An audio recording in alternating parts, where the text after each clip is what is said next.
Doesn't matter if you have one ass cheek and 3 toes. I will beat your ass. They're gonna be sorry they were ever born. Who?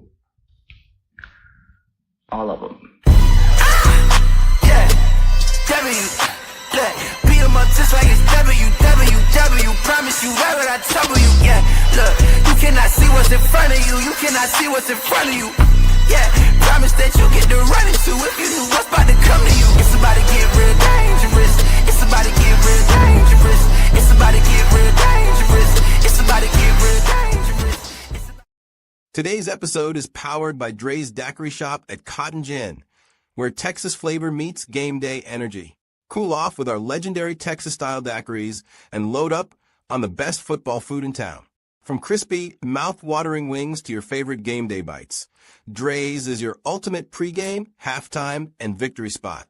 Don't just watch the game. Taste the win at Dre's Daiquiri Shop at Cotton Gin. And we're back. Welcome to the show, the One Ass Cheek and 3 Toes. I got my fellas here, Mr. BA and Jay Weezy. Oh, man, changed it up. There you go. Yeah, I just had to do it. I like it. Just for this week only. Oh, Just okay. Hey, Wheezy. Jay Weezy. Mhm. Okay. Well, What up, though? I'll tell you. What up, though? I tell you who's Weezy was the Bucs, man. They came in and they left Weezy. I think Baker was a little too wheezy. So, yeah, Lions got a big dub at home. Ford Field was rocking on Monday Night Football. Michigan got a win on Saturday. My Aggies got another win. We're undefeated. Getting ready for LSU this weekend. It's going to be fun. Good times in football. Basketball's tipping off tonight. Hockey's already tipped off. The World Series starts, I think, Friday or something like that? Thursday or Friday? I don't know. Something Something like that, yeah. So, I mean, it's just a great day. It's a great time to be a sports fan. You got sports all over the wazoo, and, man, pick your choice, right? Yes, sir.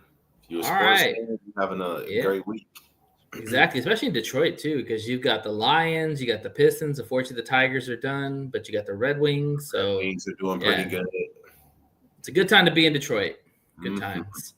Mm-hmm. All right, well, we're going to get into it. The Lions did win 24-9, or like Goff would say, the sorriest 24 points you'll ever score in a game.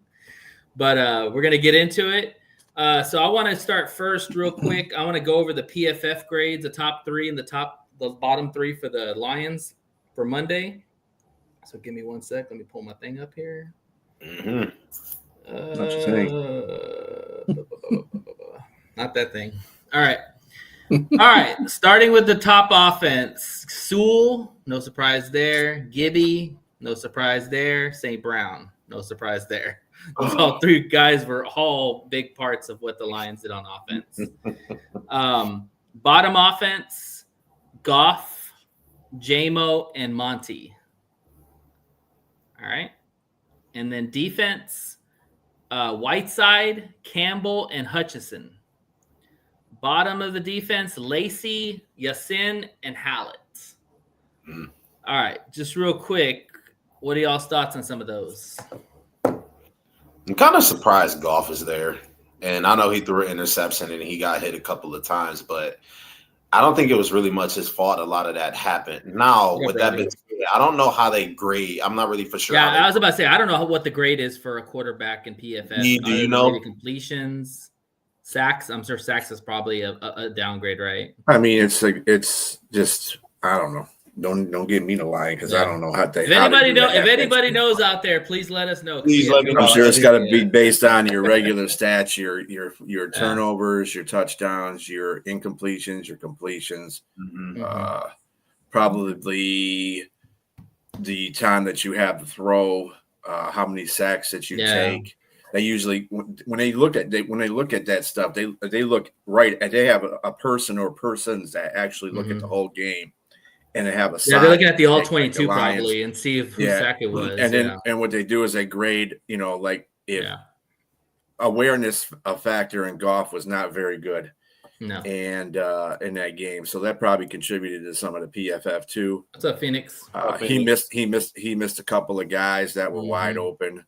So I mean, that he just didn't have a good game. So no, I'm not.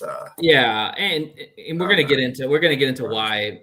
I think that there's a reason why he struggled in this game, and I'm gonna talk about it when we get to the breakdown. I like that. I like that. All right, well, give me y'all's initial thoughts and give me Big Drew? give me one stud for the Don't game. get too cocky. So, Don't get too cocky, man. Start with you, B. I think that I would probably give it to the entire defense. Oh God, secondary, the entire secondary, because you gotta pick one. You ain't gotta pick nothing. You can pick a whole secondary. That's my pick. God, damn it. Go. Whatever. All right, give me your what thoughts about the game. Again, it was the whole defense came to play. Really, it was a really good defensive effort. The defensive line started coming to life like in the second half. I think the secondary was bailing them out a lot of times in the first half, and that was pretty good with a bunch of no names out there. Even a couple of times that we had a cornerback go down with an injury that was filling in for somebody else that had an injury, but they still played top of the line. I mean, it was awesome. I mean, Shep had them boys playing. So yeah, my hat's off to them, because the defense from Tampa Bay made Goff look bad, just like we made Baker look bad. That's like I said at the end of the chat. I said, no, either one of those shouldn't be in MVP conversations right now, because they sucked. So yeah, Jay, stud Kelvin Shepherd. Kelvin Shepherd, I mean, he just kind of really proven. I'm not sure how everybody else feels about it, but I think Kelvin Shepherd has proven to be a better defensive coordinator than Aaron Glenn, because this is kind of the second week that he's played one of the Super Bowl contending teams and an MVP candidate, and he's really just giving them a hard time. And he did it with less this week, with people from off of the streets, than he did last week. And I mean, he really just drew up a good game plan where he really neutralized that whole offense. So I gotta thank you, Phoenix. I appreciate it. I gotta give it to Kelvin Shepherd. I gotta give him his flowers, because I mean, a lot of people were talking about how this team is going to miss Aaron Glenn, and this is no disrespect to that guy, but they haven't missed a beat. In fact, they played with a little bit more intensity. They played with a little bit more ferociousness. So I got to go with Kelvin Shepherd. I'm going to push back on a sec real quick with AG. To be fair, Kevin Shepherd's got more at his disposal than AG had. But the way he played out the secondary, I do agree. Because you've talking about a bunch of practice squad guys that literally were brought up and probably have been on this team for a couple of weeks. And for Shep to get his guys ready, and give credit to Deshae too, man. Deshae, Kelvin Shepherd's the lead guy, but Deshae Townsend deserves a lot of flowers, man. That guy that we got for secondaries coach is kicking ass, man. Last year they played well. This year they're playing well. And you got a bunch of backups that are playing like starters. And there's a lot to be said about that, because one thing with Detroit, we always hear the next man up, but in Detroit, it's something different. We are always expected to have the next man up. Teams will always say it's the next man up, but unfortunately, the Lions, it's always expected for the next man up. Does that make sense? Yeah. Yeah, we are going to have injuries, and we are going to need guys to step up and come and play. And that's why I like Kelvin Shepherd. And I'm going to say this because Kelvin Shepherd, I feel like, while he had the time to sit back and be groomed by Aaron Glenn, it was a tall task for him to come in and do it in a hurry as he did with the team that he had, and a couple of upgrades in the positions. So I think that Kelvin Shepherd is doing a good job. I mean, moving forward, I expect him to kind of make up a bigger impact than not Charlie Morton, but Johnny Morton, because I believe he has a little bit more to prove. With all of those guys, with people coming back off of injury, with Hutchinson coming back, with DJ Reed coming back soon, Terry and Arnold, I think that he's going to have a little bit more to prove, and I think he's going to make that statement even more. So, like I said, I got Kelvin Shepherd. I think that he's both have to prove. I still need to see more from Johnny Morton too. But I would say this with Shep. Shep's probably had 2 games where you could argue that the defense won the game for them. And that's this game and Baltimore's game. If those two games they don't play lights out on defense, I don't know if we win those games. That's all I'm saying. Right. Yeah. And I'm going to give you my – oh, go ahead. I was going to say my thoughts on the game is really quick. A lot of people think that this was a sloppy game by Detroit. I want to say as Detroiters, as Lions fans, can we just give props to Todd Bowles and say that he know how to play the Detroit Lions? Because, over the past 3 to 4 games that the Lions has played them, they've been going back and forth. I mean, the Lions have had tough times with Todd Bowles. I mean, we have to just really give credit to that team and say, you know what? Yeah. Cap, you can play us well. Sometimes you may hit us in the mouth and we can't respond like last year, but we'll come back and play it better. And you kind of were reading my notes because I was going to say that the last 3 games that the Lions have played the Bucs, they've held us almost under 20 points almost every game, or around 20 points. Yeah. And there's no secret that they know how to get to Goff. Because every game that Goff has played, he plays the same way. He'll throw a pick or he won't throw for a lot of yards. I mean, but the thing is they still win. So it doesn't matter. They still win the matchup because the Lions have won the last 3 or 4. Absolutely. But Bowles does have our number when it comes to putting pressure on this offense. There's no doubt absolutely. about that. You want to know one big weapon that a lot of people kind of overlook, and that's Vita Vea. I mean, that guy literally brings the pressure every single time. And with the Monty grading, I kind of think it's a little bit unfair because anytime Monty is, running through the A or B gaps, you got Vita Vea right there in his face. I mean, he's just right there in his face every single time, so he'd get hit in the backfield. So, yeah, man. Kudos to the Tampa Bay Buccaneers. I'm not going to trash talk them too much. They played a good. Tampa Bay is going to be there at the end of the year. We might play them again in the playoffs. So my guy is Nick Whiteside, and I'll tell you why. Because Nick Whiteside, he came from the Battlehawks in the UFL. He was on the 90-man roster for the Lions. He didn't make the cut. But I was hoping they'd bring him back. And I think we talked about in the chat when we were going those injuries to the cornerbacks that I would like to bring Nick Whiteside back. And I'm glad they did because he's 6'1", he's 25 years old. He's played in big games, even if it's the UFL, whatever it is. And he played out in preseason. And if you look at the game yesterday, he had 2 crucial plays. He broke up the 2-point conversion. And he prevented a touchdown on one of the drives. Like that's 9 points that the dude literally, or 8 points. The dude literally saved himself. And this is funny.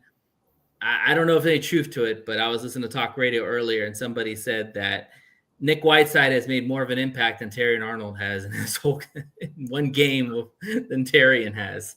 That was a little rough, but there's some truth to that because I haven't seen Terry Arnold break up those kind of plays in the end zone. But either way, that's my guy.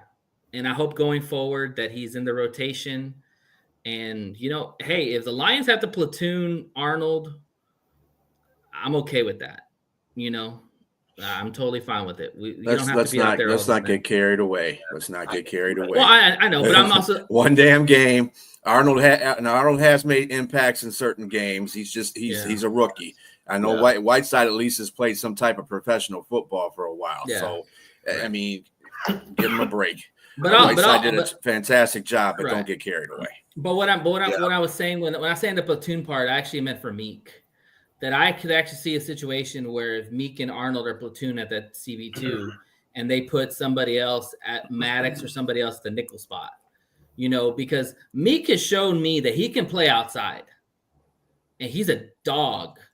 Like that punch out, that's Meek right there. The coverage grades, I don't know what his coverage grade was, but he didn't do too bad. I mean, he's a small guy. He's not, he's not going to win a lot of jump balls, but he just competes, man. And don't go crazy over that either, because when the Raiders had him, he had played second CB2 for a whole season, and he just about a whole season actually after the CB2 over there went down with the injury, and he didn't do very well. He had his spots where he did well, but he didn't do well in that.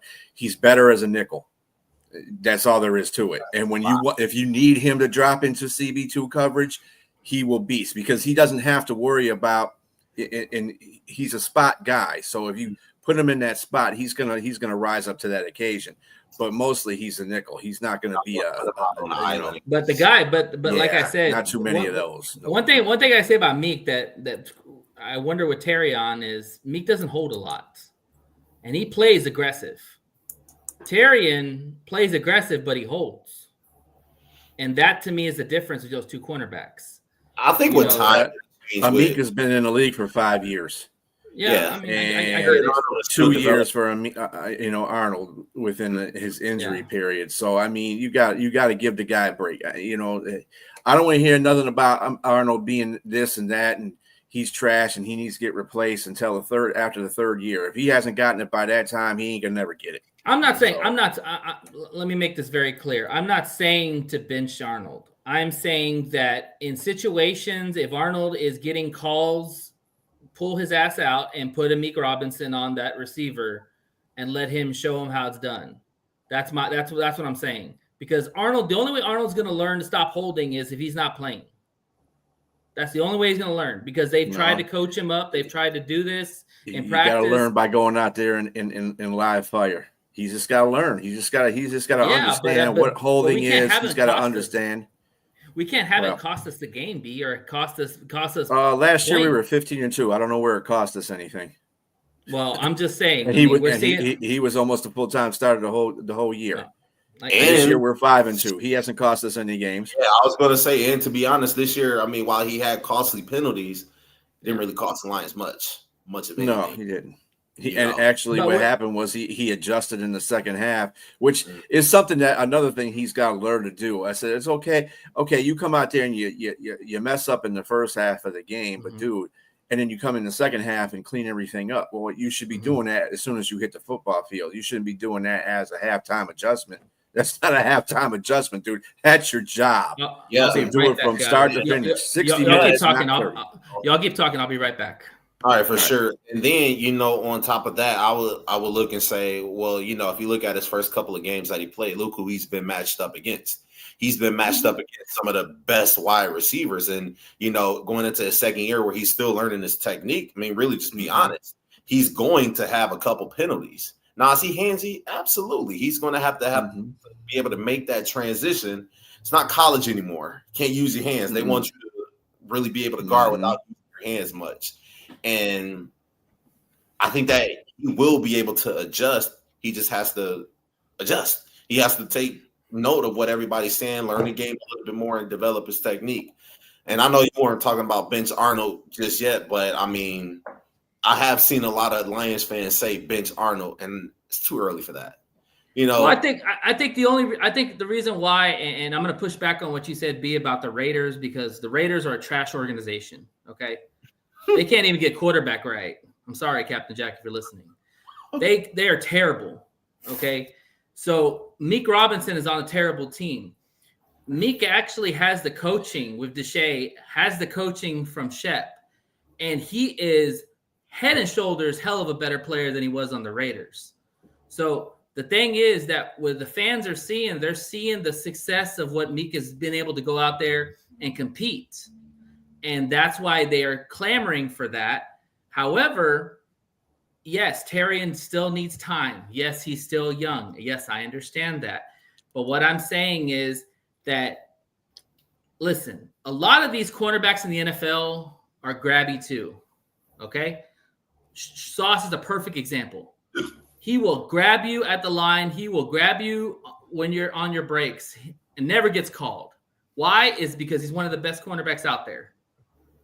Tyrion Arnold has a reputation. Why is that?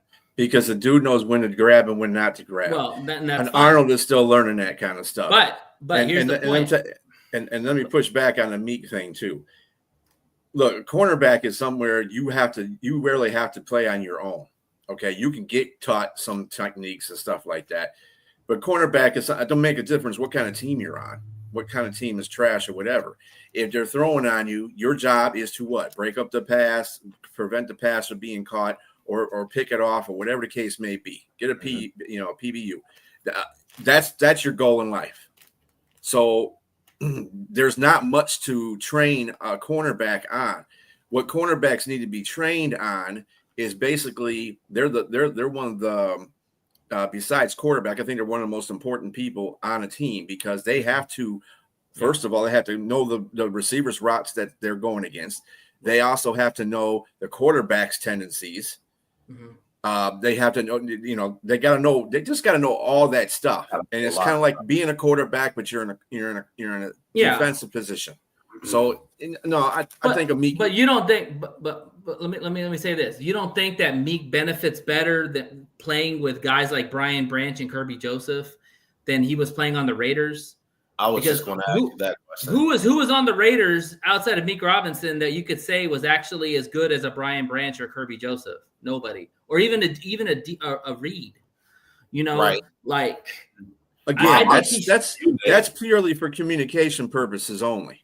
If the only way that makes it look bad is if, like, for instance, if you're playing zone and the safety bites on a play and you're covering a guy and you're expecting the safety to be out there because you let him go so he can go into the zone.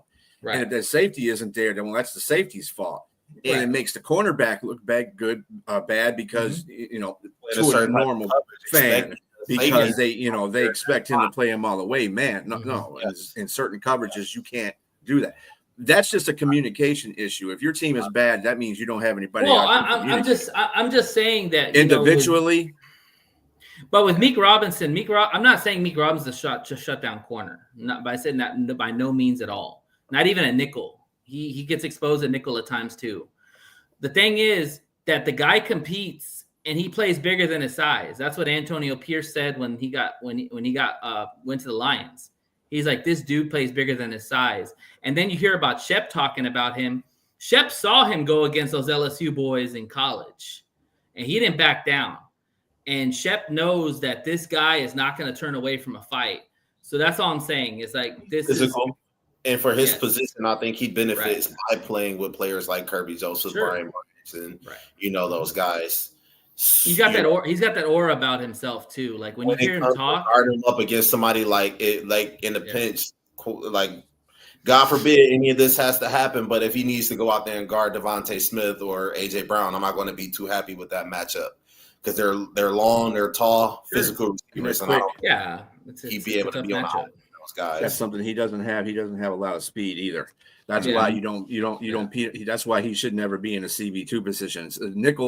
Nickel is one thing because you can actually be more physical as a nickel than you can be as a corner most of the time because you can get beat off the ball as a cornerback, a CB1 or 2. But as a nickel, you can physically, move receivers because you're within that 5 yards and it's easier to do because you got. But also too, they're moving receivers around everywhere now. They put them in the nickel, they put them in the slot, they put them on the outside. I mean, these receivers can go to every position on the field. But the thing is, like, just talking about Arnold, the thing is with Arnold is I want Arnold to get better. He has to get better. He's a first-round draft pick. Like, he has to be a solid cornerback for us if we want to go to the Super Bowl. It's just that simple because he's got the size. He's got the tutelage coming from Alabama. Alabama plays a pro-style offense. So he goes against pros all the time. So, I mean, he's just got to stop grabbing. That's the thing. Just stop grabbing the freaking receiver. And I think he'll be able to. I think he'll be able to develop that mentality of not using it as much.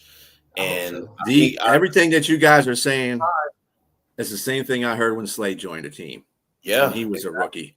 I thought Slade was same exact thing. He wasn't grabbing as much. Oh yes, he was. Oh yes, the hell he was. I saw Slade getting toasted a lot.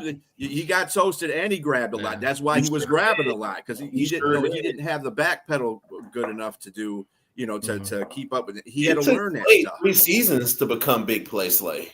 Yeah. That's the difference between TA and Slay.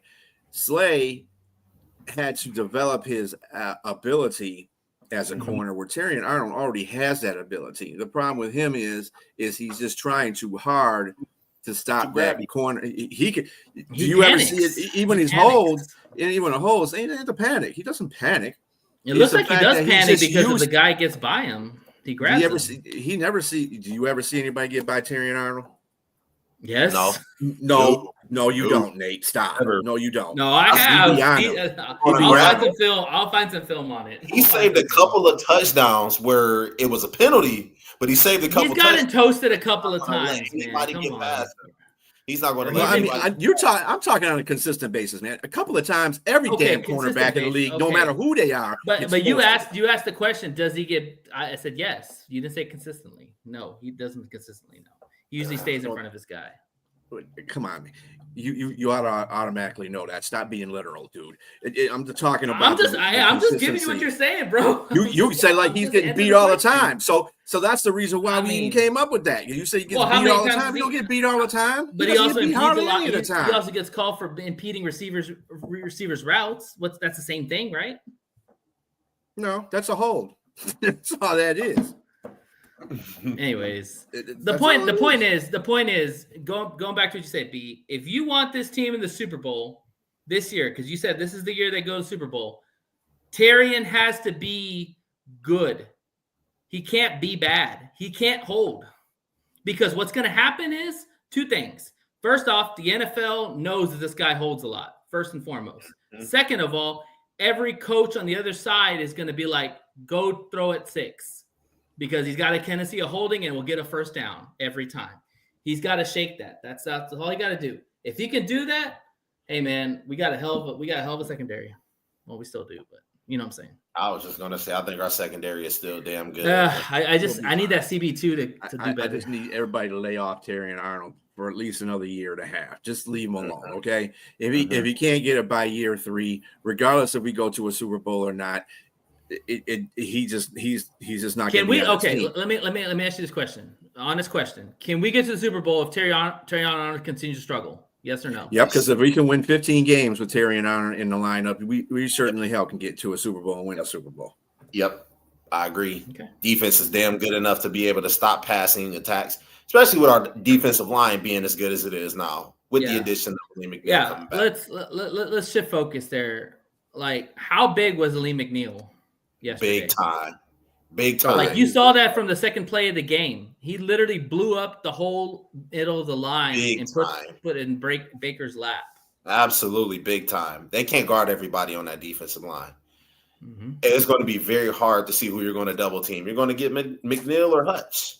Al-Quadin Muhammad is drawing double teams now, so it's like, who are you going to double team? Because you can't do everybody. Did you see that stat that DJ Reader was one of the most double teamed guys in the interior? I did not see that. That's why he's got bad back. I wouldn't doubt it. Yeah, exactly. And that's gonna change now, because you cannot double team Reader and leave Mac 1-on-1, because one thing about Mac is he looks slimmer. I don't know if y'all noticed that. He looks like he lost some more weight. He looks a lot more slimmer, and his get off is a lot more impressive. He did. Yeah, and I don't know if you heard his post-game interview where he was basically saying that it was something missing from his life. I'm paraphrasing, but he was talking about Mac. Yeah, missing from his life, and you got to think about it, man. You got to think about it when you're playing at an all-time level and you got a huge contract, and then you go out for the rest of the year. You feel like you let your team down. You know, Aiden would be the first one to tell you that. Mac would. You know, if Mac is healthy and Aiden's healthy, y'all, I'm telling you right now, I don't care what anybody says. We were in the Super Bowl. I don't give a shit what anybody says. You can't tell me that defense, the way they were playing with those dudes, they weren't going to get to the Super Bowl within their own house. I'm sorry. Yeah. Like, I can see that. It was going to happen. I can see that.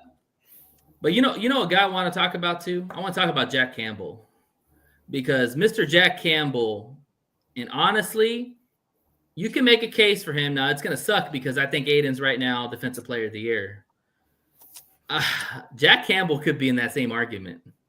Wouldn't y'all say? No. For Defensive Player of the Year? He's got sacks. He's got forced fumbles. He covers well. He's high in tackles. Name me a linebacker that's playing better than him right now. Nick Benito. He's an end. Boom. No, he's not. He's a linebacker. Well, I know because I got him on my fantasy team, and that's what it says under his name, linebacker. So,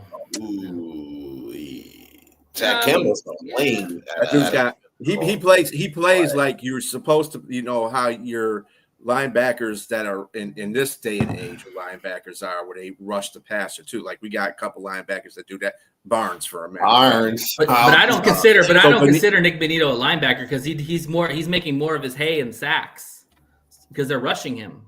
Now he can play linebacker. But that I don't know he's just rushing from a linebacker position. It doesn't mean he's not a linebacker. So he's playing the TJ Watt roles, what he's doing. Yeah, pretty much. Okay. Yep. TJ Watt. Yeah. Well, Jack's doing everything. Jack's running around the field like covering like he's the only guy out there. Who was that? Oh, he broke up a pass on someone. Who was it? Was that he was on a wheel route with a running back and he literally broke that up. Yeah, I think I know what you're talking about. That was a good play because he saved a chunk yardage play right there too. So yeah, man. I give Jack Campbell his flowers. Another guy too. Played good in that game. Another guy too. What about Derek Barnes? Derek Barnes was good too. He had his spots where he came in there and did his thing. Did y'all see him rushing the passer? Man, that was exciting to see. He bat the ball down at the line of scrimmage. Yeah. Yeah, man. Bro, for some odd reason, he gets in Baker Mayfield's head. Did anybody ever notice that? He gets in Mayfield's head. He doesn't really First, you pick him off, and then you bat a couple of his passes. Off of him. It's like, dude, it's like anytime in the playoffs. Barnes, he just folds. All right, wrapping up real quick. Any final thoughts on this game? Yeah, really quick. I think the Lions just show how much depth that they have and how serious contenders that they are, even with the injuries they have, and they're going to get healthy throughout the season. But they just show how much of a contender that they really are. If you don't have them being the best team in the league, you have to at least put them in your top 3 because they're consistent with offense and defense, and they're still covering their spreads. So, B. Yeah, I mean, I kind of figured they were going to win this game, but it was going to be a hard game for them to win. Everybody's talking about, they're going to beat them by 20 points. They're going to beat them by 40 points. No, that ain't going to happen. Tampa Bay, you got to respect Tampa Bay. They're a very good team too. Yeah. I think both the defenses played pretty well. I mean, I know Tampa Bay gave up 24 points, but at the same time, they made Goff as uncomfortable as he could possibly be. If it wasn't for the Lions running game, man, we'd be in trouble because Goff looked very uncomfortable in that pocket. He was making throws that were missing players way out. And credit Bowles, man. He threw a dunk. He threw a bad interception he should have never thrown. Mm-hmm. He took a couple of sacks he should have never took because he wasn't aware of the pass rush coming toward him. You got to look at that stuff. And this is something that concerns me about Goff going forward because he started off the season with really good awareness. But then as it's going along, it seems like he's losing that because he thinks that the offensive line, and I understand if you want to trust your offensive line, that's fine. But at the same time, you have to have that clock ticking in your head. 1 Mississippi, 2 Mississippi. Somebody's probably coming to get me. Let me get the hell up out of this pocket. I still think he has that. Yeah, and let's also be fair. The Bucs and the Chiefs are better defenses than what we've played before. I mean, those are good defenses. They're blitzing defenses. Like that's how they get Goff. You have to blitz them. Yeah, I ain't giving no credit to the Chiefs. No, I'm not doing it. You ain't gonna see me giving credit to them. Well, we lost. Doesn't matter. Really though, I have to say, frauds. To say that losing 2 offensive linemen the way that they did, the center and Frank Ragnow and Kevin. It's a work in progress, man. That's big, and for Jared Goff to still be completing over 70% of his passes. I mean, that's just the testament of how good Jared Goff really is. The Titans are horrible. Yeah. Okay. That's where Ziegler's at. What do you think that it would happen if the Lions were to bring back Ziegler? I don't think he wants to come back because his family's in Tennessee. Now, I got a question for you, B. Would you be open to that? Because I think Mahogany's playing pretty well. Don't you? I mean, but he has family in Tennessee. He wanted to go to Tennessee for that reason. Well, yeah, I know, but I'm just saying, just for for sake of conversation. Well, he won't, unless he has a trade clause in his contract. Tennessee can trade him. True, they could whenever you want to. So it's but I think the Lions would rely on the young guys and just let them play it out. But that's just me. I don't know. Yeah, I mean that's good. I mean Ratledge is kind of not. He has some good games and he has some bad game. Simo's the same thing too. I've seen like that game against the Chiefs. whiffing on blocks. I mean, to the point where he just falling on his face in empty space. Yeah. I'm like, dude, come on. I'm telling you guys, when you have two rookie linemen, and yes, I know Mahogany's not a rookie, but I still call him a rookie. When you have two rookie linemen, you're going to have ebbs and flows the season. It's just the way it's going to be. You're not going to really see how good these guys are until year 2 or year 3. With the exception of Philadelphia and Minnesota, do you see any edge rushers on there, or do you see any interior defensive linemen that really scares you when they're faced up against Graham Glasgow, Zeiler, or Mahogany? Probably Carter and Davis. Well, no, I'm saying with the exception of Philly. I don't see really anybody that really just like kind of scares me where they jump off. I don't see Minnesota being scary either. I don't either, yeah. Right, but I think that the only reason why I say that is because I respect Brian Flores and his defense for sure. But he does it more by the blitz. He doesn't do it by running forward. But let's wrap this up because I just want to say one thing about the Lions. There was a lot of meat left on the bone in that game. And we could have put up over 40 points. At least I really do. We had three drives in plus territory. Tribute to the defense. I mean, and they were pretty good against the run, except for the. I mean, you say the 218 all-purpose yards for Jahmyr Gibbs was like mind-boggling, and he had that one long 78-yard run, but he was the only one really they shut Monty down. Mine didn't have no yards really, and they did a really good job on the run, regardless. Yeah, they did. They did. Overall, they did give up some yardage, but when they needed to shut down the run, they shut down the run. And they've always done that against us. Like you think of all the Bucs games that we've played, the first thing they try to do is make us one-dimensional. And the thing is, the reason why we win games and they don't is we have explosive players. Because you look at all those games, you have Gibbs, you have J-Mo, you have St. Brown, you have Laporta, you have guys that literally can make 20 yards in one play because you have that explosiveness. And when you have that explosiveness, it's very hard to stop that team. This team is well balanced. Yeah. Very complete.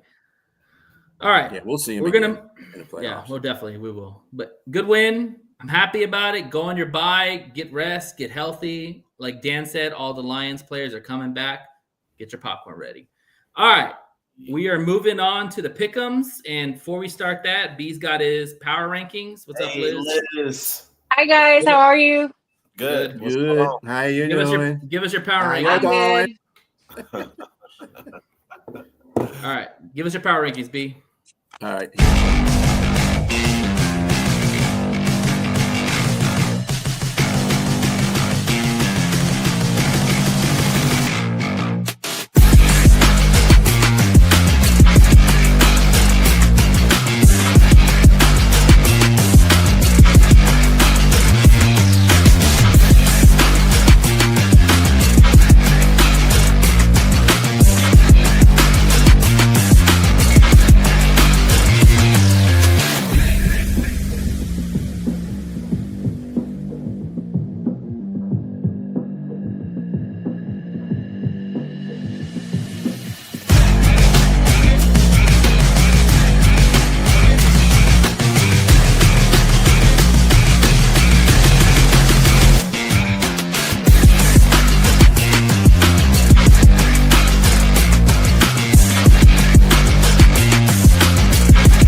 Yeah, I was gonna say that 9 points definitely helped our point differential because we were giving up almost like 30 points the last 2 games, so that was good. Yeah, Indianapolis, man. Yeah, I don't know what to say about them. I think that. And if I'm not mistaken, they didn't give up an opening touchdown, did they? Opening drive touchdown. No. All right, it's that time of the week. It's the Pic'ems. So, B, where does everybody stand? All right. So, where the hell am I? Let's go. Where am I? Let's go. Hold on a minute. I'm discombobulated here. It's okay. Oh, all right. So, everybody did a pretty decent job. Everybody was above 500 this week. Nate, you were 10-5. Jay, you had just a little bit of a setback this week, but you're still 9-6. You're still leading. And me and Liz are also 10-5. So Nate, Jay is still ahead 60-30. Brian and Liz are still tied at 52-38 in second, and Nate is 51-39. So one we're game. We're gonna catch you, though, Jay. We're catching you. We're catching you, buddy. We're gonna catch you. So it's very got one game on you already. To quote the great Stephen A. Smith, the list is fluid. It's fluid. So we got time. All right, let's go. Let's get these picks going. All right, Vikings and Chargers. Chargers are favored to win by 3 points. B. I'm gonna take the Chargers. And the cover. Yep. Okay. Jay. Chargers in the points. I don't think Minnesota's going to. Chargers are favored to win, y'all. So you're taking the cover. Yeah.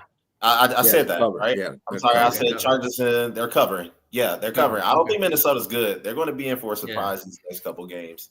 Give me the Chargers. Liz. I'll take the Chargers in the cover. All right. I am taking the Chargers, and I am taking the cover. I think Justin Herbert's going to ball out this game. They saw what Jalen Hurts did to that defense, and I think Justin Herbert's going to have a get-right game. So give me the Chargers. Trash. Yep. All right, 49ers. Oh, wait a minute. We're not doing that one yet. Oh, sorry.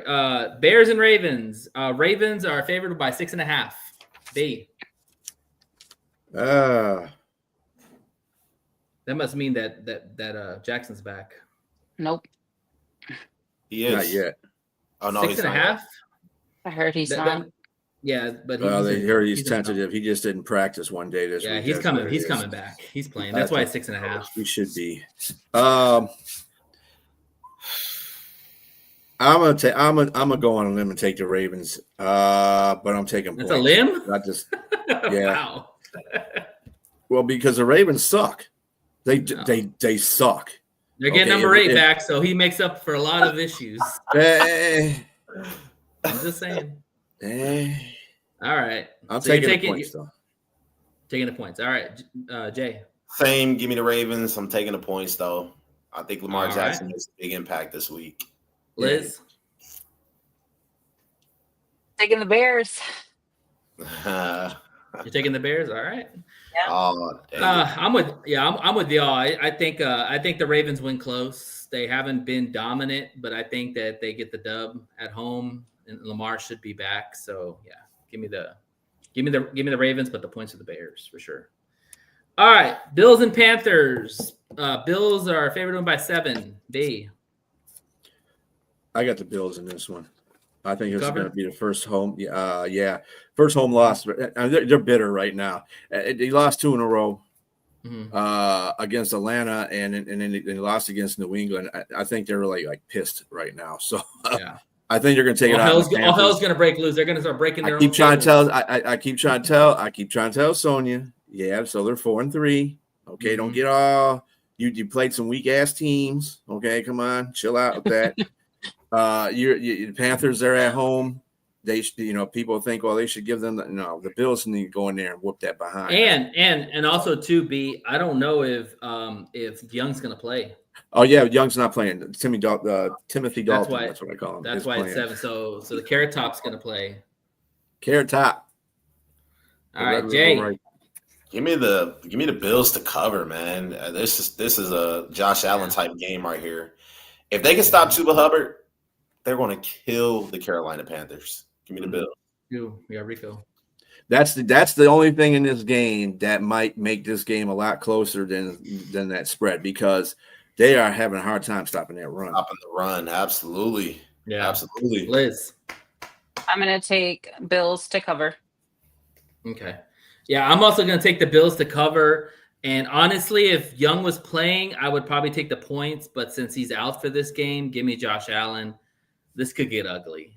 I agree with B. Josh Allen's hell-raised fury is ready to make a turn after losing 2 bad games. So get ready. And they are getting a couple defensive players back, so that'll help PK's them back a lot. too. Yeah, definitely. Browns versus Patriots. Patriots are favored by 7. B. Oh, I'm taking that all day. Patriots cover? Yeah. All right, Jay.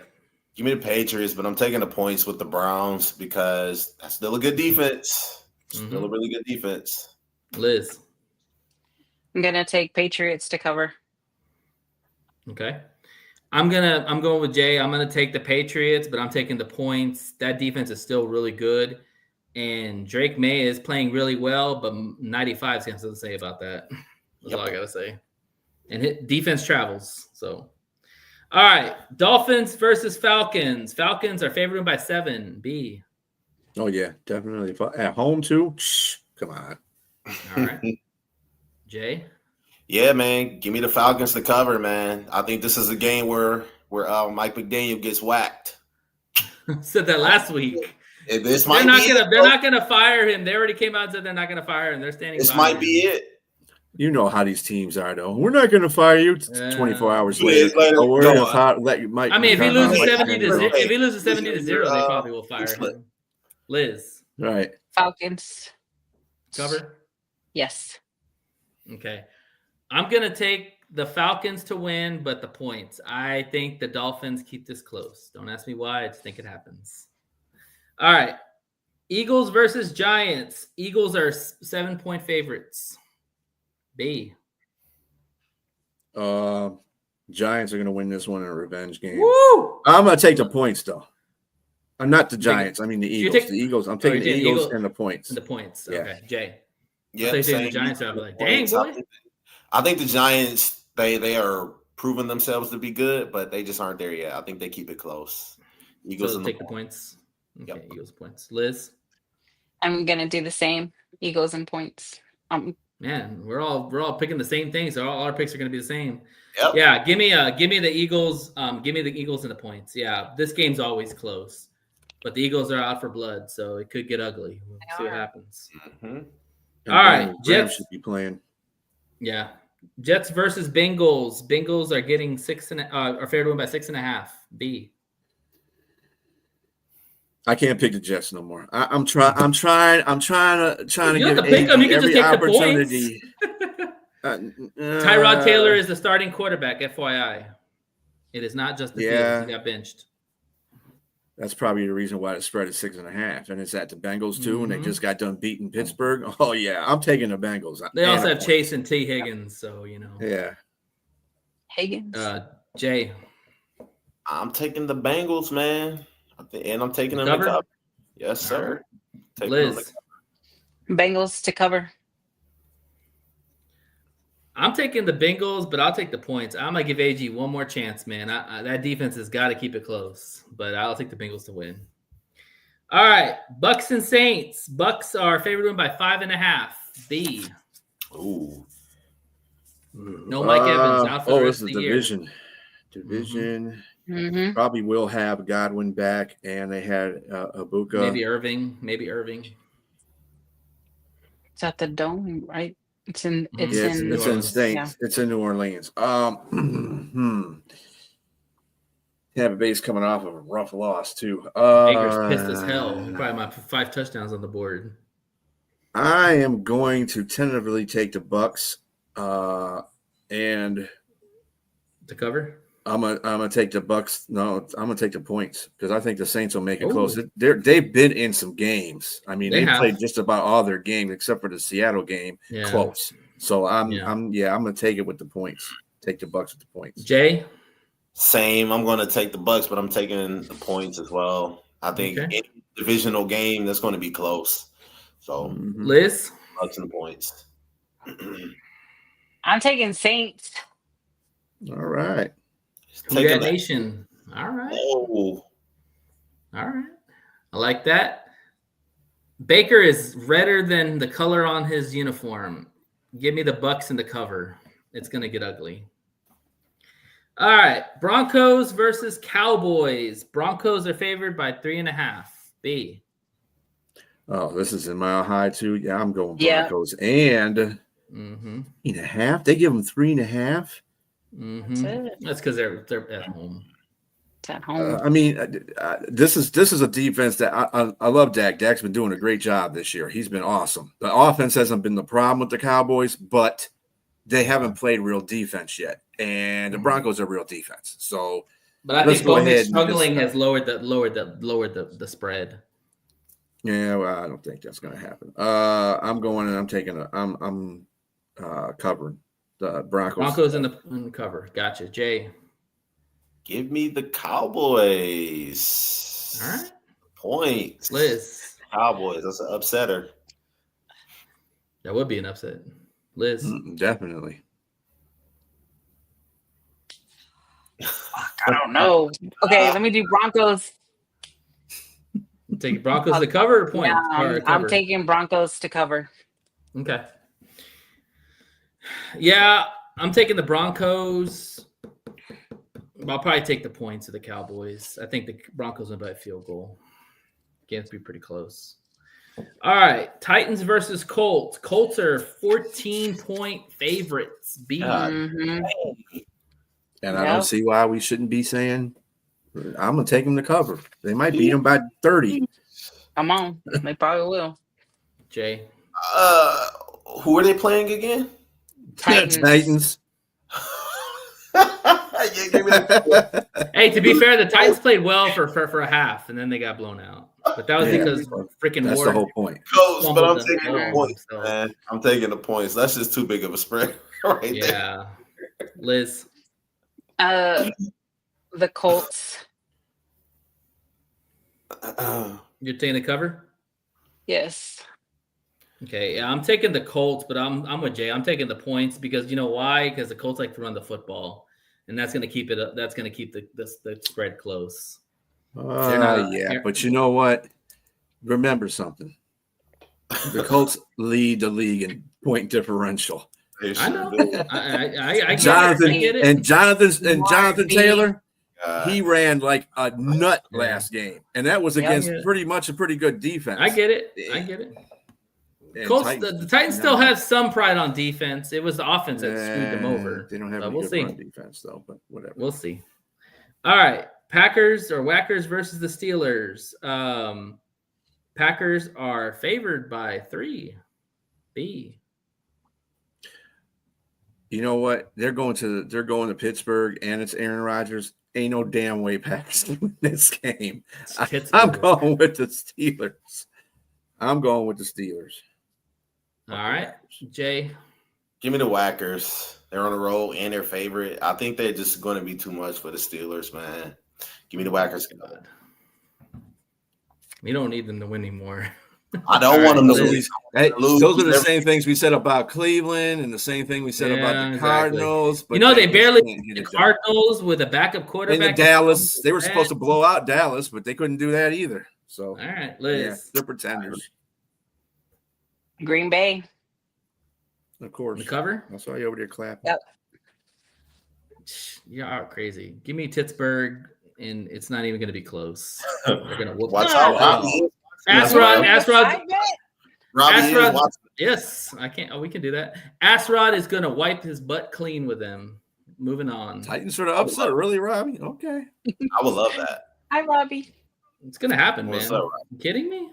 Have you seen Green Bay play? They barely win games. But they win. And we win too. Like I said, side bet. Aaron Rodgers played for Green Bay. Green Bay screwed Aaron Rodgers. Well, actually, to be fair, Asrod screwed himself, but that's besides. Thank you. But I mean, they also. In his mind, they screwed him. It doesn't matter. The point is that he's out for vengeance. He wants this game. He had this game circled on the calendar when they played. That's why he wanted to play for the Steelers. They 2-4 spread, bro. I don't know, man. And they on the road too. Okay, I'm gonna keep my pick. I'm keeping my pick. Yeah, well, we'll see who's laughing. All right, and Commanders and Chiefs. Chiefs are getting 10 points at home. Oh my gosh. I think I'm wrong. At home, yes. Swifties. I think the Chiefs, I'm going with them. Yeah. Are we all going to just unanimously agree that the Chiefs in the cover? Because they start Commanders will start Mariota. And he's going into a hostile environment. That's right. That's why it's 10 points. Yeah. Give me the Chiefs. Commanders ain't the team that we thought they were going to be. And the refs won't let them keep it close. He's talking about the Pittsburgh Green Bay one. He does that every time. Pittsburgh, You're bro. a jack off if you don't pick Pittsburgh. Yeah, that me, bro. I will give you one reason why Pittsburgh will win that game going away. DK Metcalf. Green Bay can't guard a cold. Nate Hobbs was getting torn up like he stole something. All right. All right. And finally, Liz's game. 49ers against the Texans. The Texans are a 1.5 favorite. B. It's almost like, they're trying to bait you in these games with the San Francisco 49ers because they always usually win on these covers because they're always close. Right. Damn. I'm sure Liz is going to give us a reason why, the Texans didn't do very good against Seattle, but they are at home.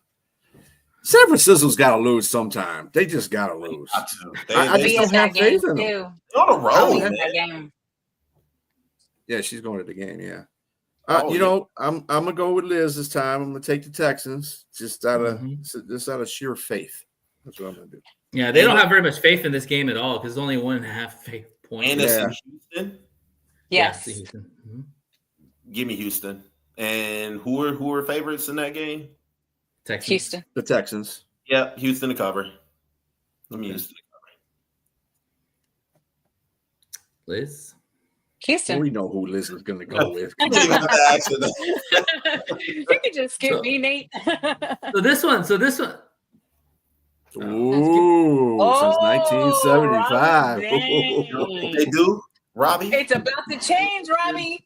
Hey, yo, give me 2 seconds, y'all. Just talk about each other real quick. All right.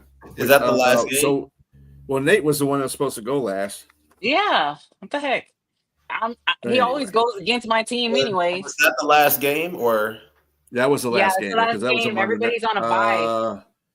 Yeah, that was the Texans. Who else we have? We That did was Washington, KC. Yeah, because we can sit back. We can 6 teams on a bye. All What you got, yeah. Nate? I'm gonna. So this is kind of interesting matchup for me because the Texans look horrible yesterday, like really bad. Mm-hmm. And offensively, they did. Defensively, they look good. Yeah. Mm-hmm. But Christian McCaffrey looked crazy good on Sunday night. So I'm going to take the Texans. I mean, it's 1.5 points, so I guess I'll take them to cover. Yeah. But watch out for Christian McCaffrey, man. If they can't stop Christian McCaffrey, it's going to be bad news Bears. So, all right, give me the Texans. Hey, you want to know something, though, Robbie? That's how you really feel, Robbie. Robbie, really quick, you want to know something? He wanted to do that to the Jets too, but the Jets ate him up. Yeah, they won. Exactly. They ate him up. So Exactly. But they won, though. They still won. So Mr. Love is about to eat him up too. Oh, yeah, right. Yeah, that's a threat. Love is bum. Yeah, I think the only person that they have to worry about, the two people that they worry about is Rashawn Gary and Micah Parsons. That's it. Yeah. Other than that, I don't think they're going to. And Rodgers has been getting the ball out quick, so they're going to be pretty much non-existent. I don't know. His arthritis is acting up, so we'll see. Yeah, DK Metcalf. All he's got to do is take some fungus. He'll be fine. All right. So that wraps up the Pic'ems. Thank you, Liz. Thank you, See Liz. you Thank you, for the guys. Texans.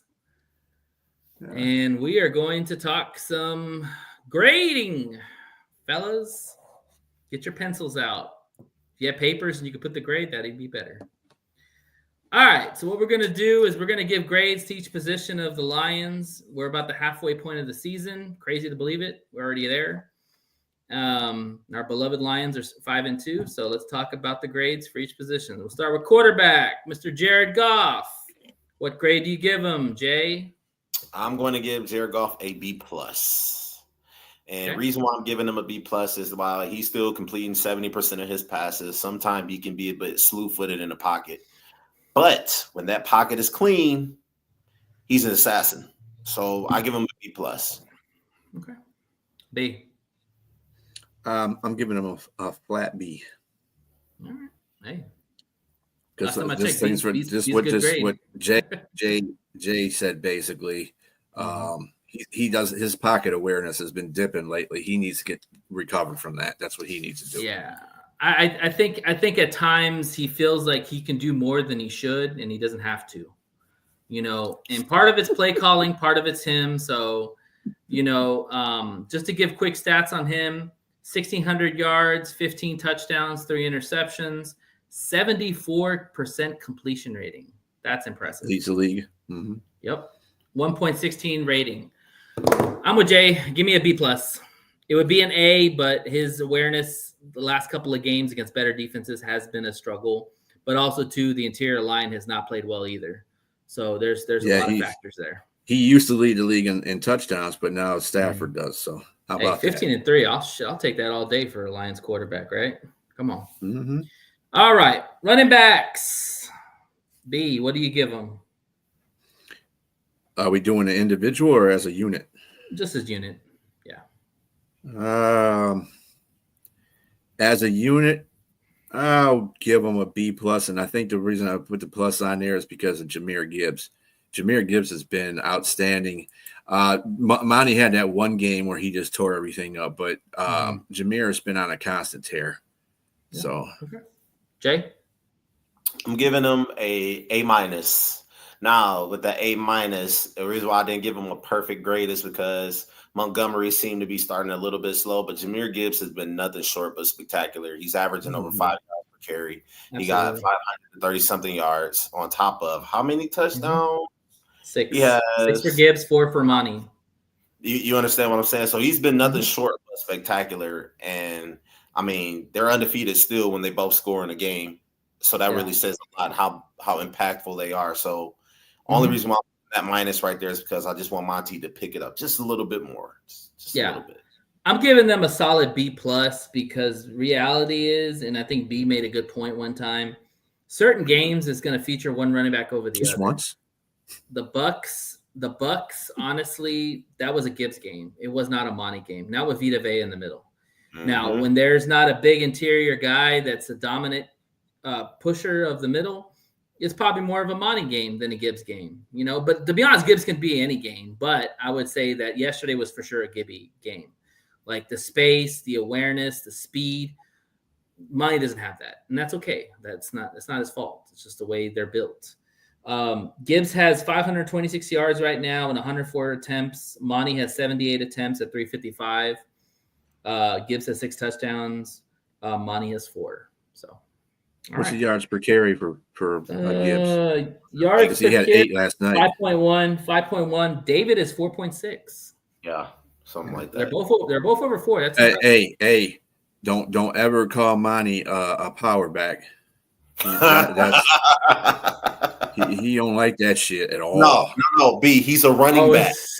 He's a running back. Is that what he called him? He called him a power back, and he kept calling him a power back, and then he just totally shut E out of the whole damn conversation when they were having an interview with him. He was what were you saying? He was like, what were you saying, Amon? Because I'm not talking to your brother. I don't know what's going on with him. Because the thing is, power back's insulting because when you look at power back, that means a guy that gets short yardage carries.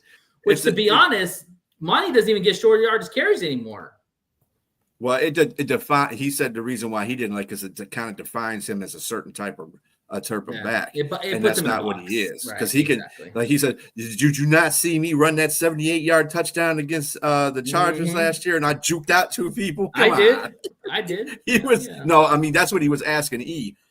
I was like, yeah, he's got a point there. Mm-hmm. All right. So B+. All right, let's go to the receivers. B, what do you say? I will give them an A-. I think that and we're including Amon is bringing everybody up to that grade because he's just, when you notice a drop pass and you think, and that takes away from the entire game, the morality of the entire game, mentality of the entire game. That tells you how important that dude is on that team. Mm-hmm. He's definitely the star on that team. So with him and JMO, they needed, like we had this conversation via text, Nate, me and you, about him having to have to get more plays. Like when Ben, that was something that Ben did different that Morty's not doing right now. Ben used to get J-Mo involved in plays, even if he wasn't passing it to him, he'd get him involved in plays. So I want to see that happen to J-Mo because that's electrifying. He does really, he's fast. So when he does those sweeps, oh, dude, he ain't gonna catch that. San Francisco found out the hard way. You get him in a phone booth and it's good night. Yeah, you can't get him. So and they need to get better on that. Laporta, I'm considering, tight end is also a receiver. Yes, he's doing better this year than he was last year at this time, I believe. Let's see who else they got. Tesla, right? Tesla. Besides the one game he had a touchdown in, or he'll get better over the bye week. Yeah. I mean, they're not really kind of looking for him too, which is kind of something I'm not liking too much. They'll work him in. Start looking for him because he's a fast guy too. But I give him A- just because of Amon. Period. Okay. Jay, I want to say A, and I'm going to say this receiving core is perfect. You want to know why? Because Amon-Ra St. Brown, all-pro. He's still playing at an all-pro level. Let's just call it what it is. Steady Eddie. Williams, even though he hasn't gotten the targets and he's not making the biggest production statistically, he's still throwing out blocks. He is still being draw away the safety in the corner away from Amon-Ra. Being a team player, right. Where Amon-Ra can do whatever the hell it is he wants to do. I mean, even the reason why I mentioned Tesla is because even he is starting to draw more attention. And I mean, it's like Tesla does. I don't think Tesla knows the whole book yet, y'all. I think he's still getting. He doesn't, but I mean, even when he's on the field, he got somebody glued in his pocket because they know that he can make circus catches. And if you're in the end zone, watch out because he's a sneaky end zone target. So I would say that this receiving core has been nothing less than perfect, man. While Amon-Ra had a drop, he came back the next game and how many receptions yesterday? Yeah, eight for like 76, I think. Yeah, you know what I mean. A touchdown. Yeah. So I mean, I gotta give it to our receiving core, man. I gotta give it. Okay. I'm with you. I'm with DJ. I'm gonna give him an A. I'm gonna say this about the deep throws with J-Mo and Tesla because those are pretty much go kind of players, big guys that can do go routes. Until the line gets more solid in the interior, they're not gonna take a lot of shots with Goff. They got to get that line better for Goff to take those shots. And Goff lives in the intermediate. That's where his bread and butter is. And that's where Laporta and that's where Amon-Ra St. Brown eats. So it just is what it is. We got a lot of mouths to feed and I feel bad for J-Mo, man, or J-Mo 2.0 because he has to figure out all this every week. Like who's going to satisfy, who's going to be unhappy. It's just the way it is. It happens, man. I mean, and one thing that a lot of people got to understand, you can't just force feed him the ball. It has to be a good play. It has to be a read that Jared Goff's seen. And that Amon-Ra interception, that was a perfect example of force feeding the ball. No reason to throw that ball. There's three guys on him. Anybody. Now, when you've seen a couple of times, more than I'd say at least 3 to 4 times, Jared Goff went to the line of scrimmage and you heard him say, kill. And they're killing the play. Who's to say that those plays weren't drawn up for J-Mo? 100%. 100. They mentioned that earlier. 100%.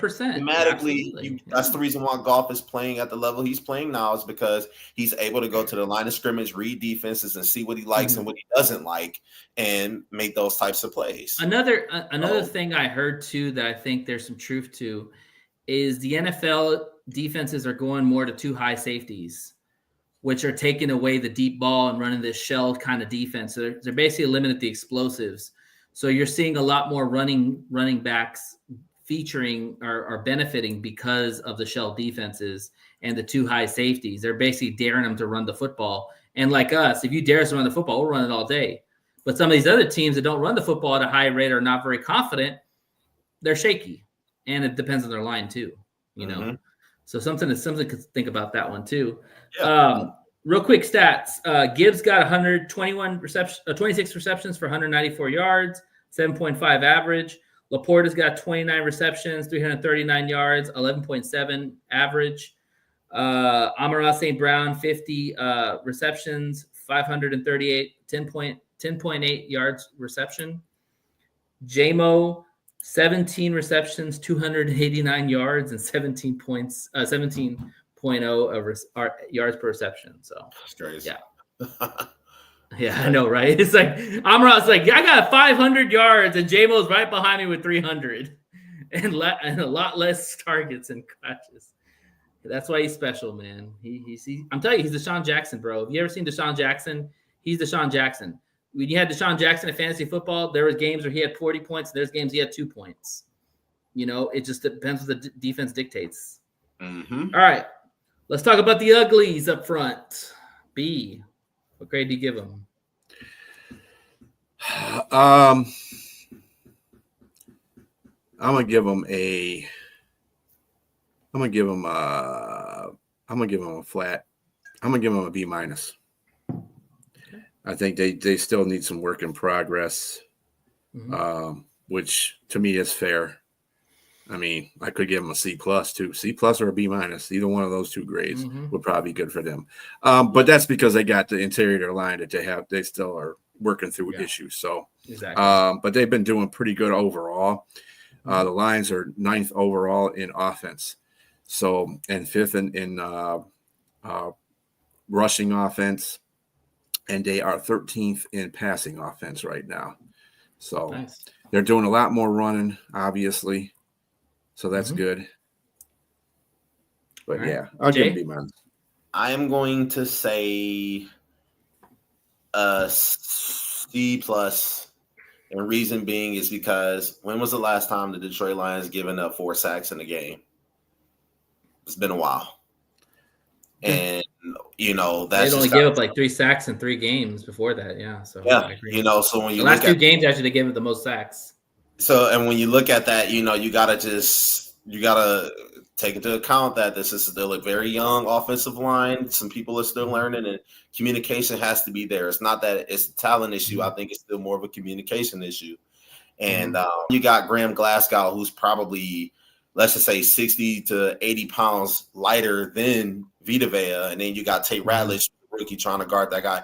He's going to get past him every single time. Now, Christian Mahogany, I expect a little bit more than him. Penei Sewell even drew a flag yesterday on a false start, critical penalty. So, yeah, the pre-snaps got to stop, Jay. That's a great point. I'm so tired of these pre-snaps. Y'all are veteran players. Yes. No excuse for these pre-snap crap, man. It just kills drives. So, I think that a lot of it is communication. And Dan Campbell will still emphasize that. So I think C+ is an appropriate grade for them. I think they can get better, but for right now, I got to give them C+. All right. I'm giving them an incomplete, and I'll tell you why. For me, Decker's been gone. Sewell's been your mainstay. Graham has been your mainstay. You've got 2 rookies still in the middle of the line. I need to see more from this line. I mean, honestly, the grade really shouldn't come out to probably the end of the year because they're up and down. Like, there's games where Mahogany's got a high PFF grade. There's games where Tate's got a high PFF grade. There's games where Sewell's always got a high PFF grade. But I mean, like, Decker's got a high PFF grade. I've never seen Graham is probably the one person I haven't seen have a high PFF grade. I think he's been like nearly the bottom almost every freaking PFF, which tells you like we definitely need to upgrade at center in the offseason if they don't want Tate to be the starter. I'm gonna say incomplete. I'm sorry. I don't know. I need to see more. I just think with 2 young guys. What do you see so far, Nate?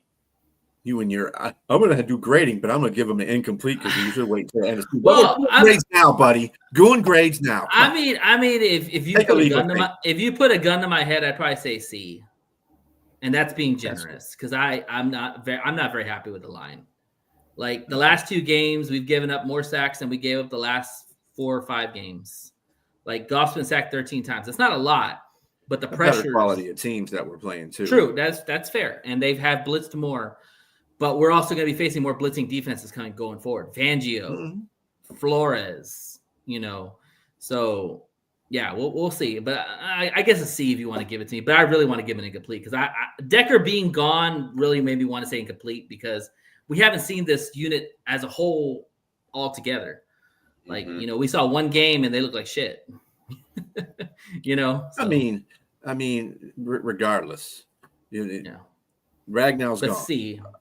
So I mean, that's something you just can't, worry I will say, about. I will say what the offensive line looks like right now. Yeah, I will say by that. the way, what did you say about what grade did you give the wide receivers name? I didn't. I gave him an A. An A. Okay. Yeah, I gave him an A. I will say this about the line is that Goff's only been sacked 13 times. That's probably one of the best in the NFL. Mm-hmm. We got 2 running backs near 500 yards on the season, and he's completing about 74% of his passes. So there you go. And we're one of the top offenses. Now, I have a question for the both of you. When are we going to stop using the excuse of it being a young offensive line and say, you know what, at this point in time, you guys should know better? After the season. You give them a season. What about you, B? Yes. I want a full season.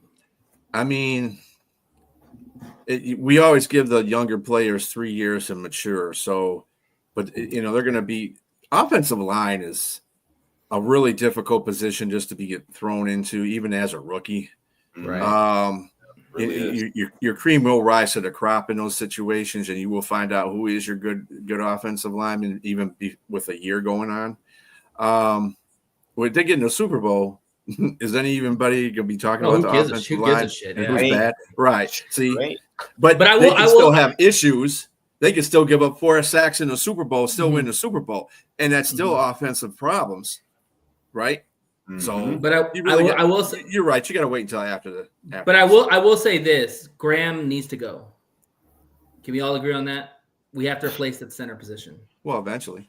Yeah, but it's going to be you're going to have to draft somebody or. Well, of course, yeah. As I'm saying, we're going to have to address it in the off season. In the off season, absolutely. Yeah, because he got killed by Vita Vea, man. You want to know why Vita Vea was blowing up the middle? Because of fucking Graham. Mm-hmm. Well, we knew that was going to happen. Yeah, exactly. We saw Frank the Tank do it last year. Vita Vea is a beast anyway. He's going to blow up most centers. Like last year, he couldn't do that because Ragnow was out there playing like tough. Ragnow was balling. Ragnow did get blown up a couple times against Vita Vea. You're not going to win that battle every time. But he won most. I don't care how good your centers are. Yeah. Kelsey has even got blown up by Vita Vea a few times when he was playing with Philadelphia. So Vita Vea is just a guy. I mean, he's a guy that just run your ass. But it does. But it does concern me that the PFF grade for Graham has been low every time. That does concern me. He's not the bottom on this one, but he probably wasn't high either. So. Well, I mean, always look at this grade too. He's a sucky run blocker. He's horrid as a run blocker. Pass blocker though, he's pretty damn decent. Where his 2 rookie counterparts on the east side of him, they basically have a bad passing grade all the time, but a very good running grade all the time. So they do good against the run. He is the one that does not do good against the run. And if you notice that where most of the sacks come from too is around him. Now I'm not saying he doesn't give up a sack. I think he's given up like 1 or 2 sacks, but not no more than Chris Mahogany and Simo and Rat has. So that's why the interior line has to really they're going to gel by the end of the season.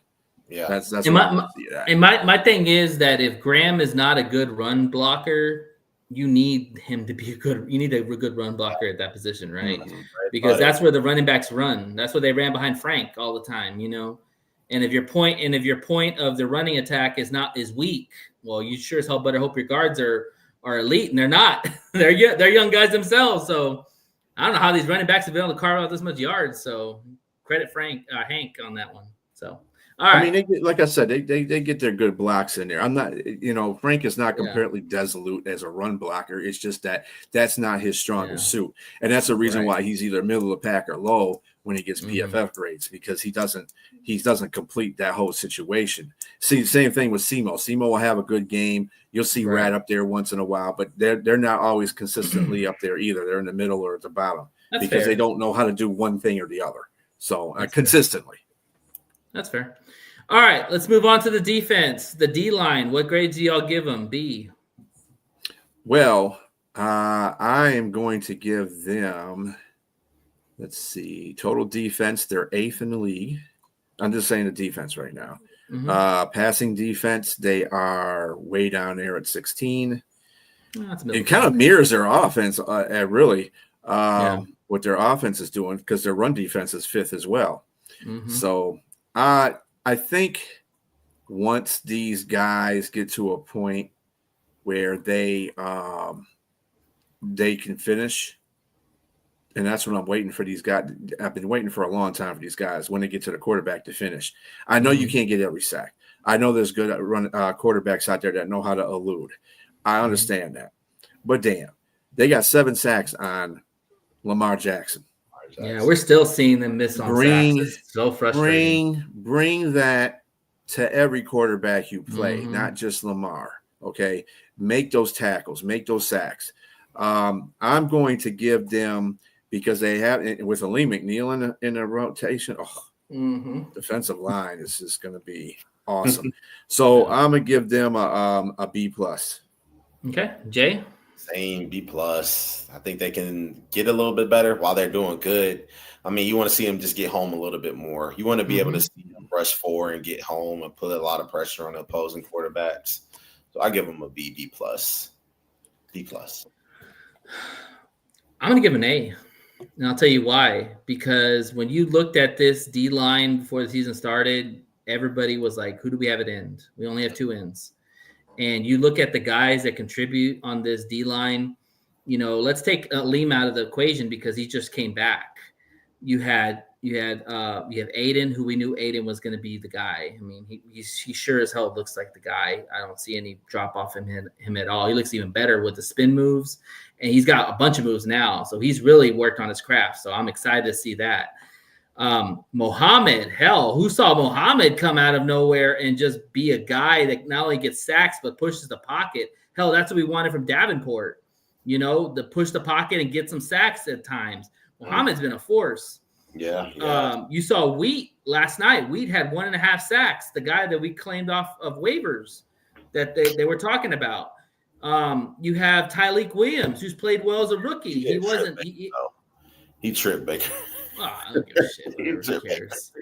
But anyways, whatever. Yeah, he did get a cheap one out of him. No, I know he did. Who cares? But then you got Tyleek Williams. DJ Readers had the most. Yeah, DJ Readers had the most double teams the whole season. I mean, like, you've got guys like even who else am I missing? Roy Lopez. The whole line is it's been stellar. They've outplayed their positions, in my opinion. That's why I give him a solid A. And then you add Lee McNeil now to the equation, and oh man, now everybody just fits, right? Could you imagine if Onzarige was healthy? Yeah. And they're gonna get Pascal back. Davenport's gonna be back. Hassasin is gonna be back at some point. Like, get ready, man. Like, this D line is deep and it is fun to watch. All right. That's why this year at this time for a bye week is great. In the middle of the season is basically when you want this bye week. Want it, Yeah. All right. Let's talk about the linebackers. Jay. Linebackers, I'm going to say a solid B, because I think they have upgraded. I think they have definitely upped the ante a little bit. I think they've played very well. Jack Campbell, I mean, this is how we want Jack Campbell to play. Jack Campbell has really taken command of that defense. And he looks better in the coverage. While we know our linebackers just aren't great in coverage, he does look good in coverage, I have to say. Barnes being versatile, being able to rush the passer and, just stay in the secondary. Not secondary. Like a Swiss Army knife. Just land them anywhere you want on the field. Second level, I think that helps that Lions defense out a lot. So I'm going to say a B. B, what do you say? Yeah, I'm going to give them a B as well. The highest, the ones that got the most tackles on our team are all linebackers. Top 3 tackles on this team are linebackers. Campbell with 64, Derek Barnes with 43, and Anzalone with 39. So, and those are the top 3 tacklers on the team. And when you have them as linebackers, that's basically when you have Shep to be a linebacker. When you had Shep was a linebacker, he's already transferred his influence on them. So yeah, I'll give them a straight up B. I've always heard in football sense that if your secondary leads you in tackles, that's not good. Yeah, that's true. Like, you want your linebackers to lead in tackles. That's what they're there for.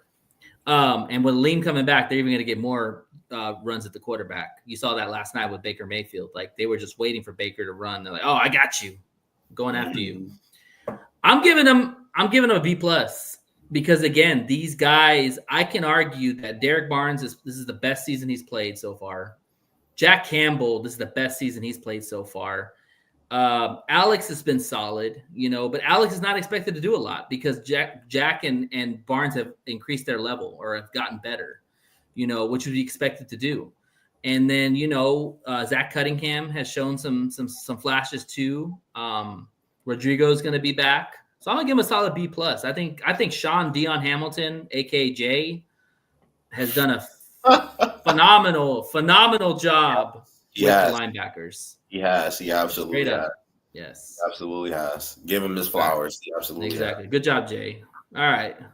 Let's go to the defensive backs. Jay, what do you say? Hey, that rhymes. I'm going to say a C.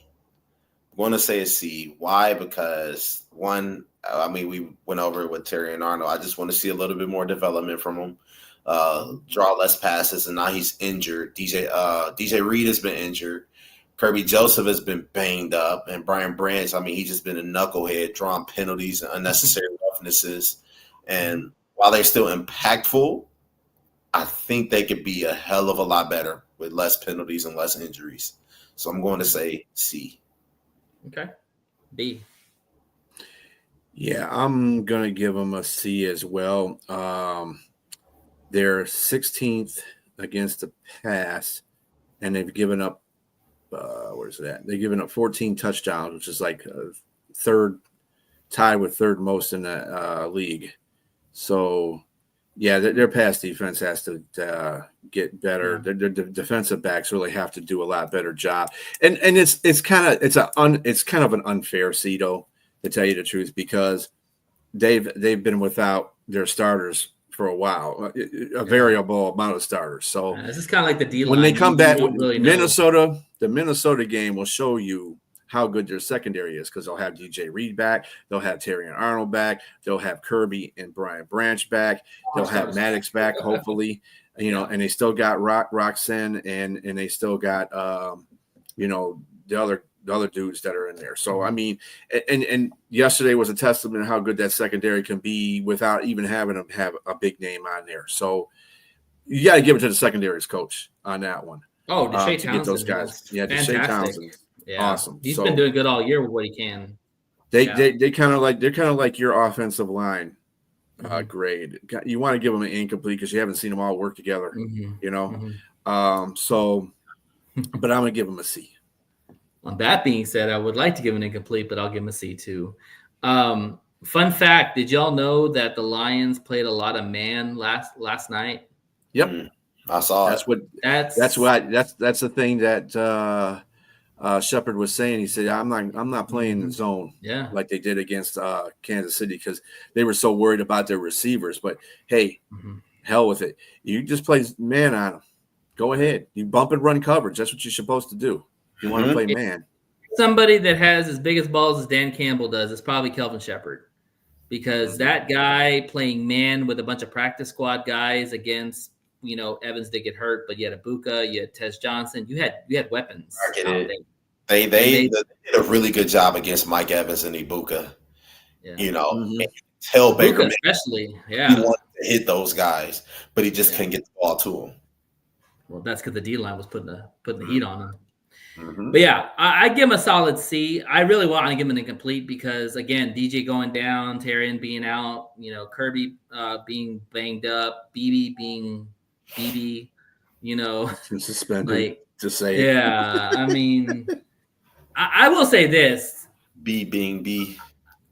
I know I picked the Lions to win this game big, but deep inside me, I was a little worried because when you have those kind of weapons on the other side and you have guys that never played together and you're expecting them to hold an offense to 9 points, that's pretty damn impressive. Like, really impressive. Like, 9 points to a Baker Mayfield, a.k.a. the already made MVP, and you hold him to 9 points. That's impressive. And honestly, it really should have been 6 because Goff gave him 3 points at the end of the half. Let's just talk about that.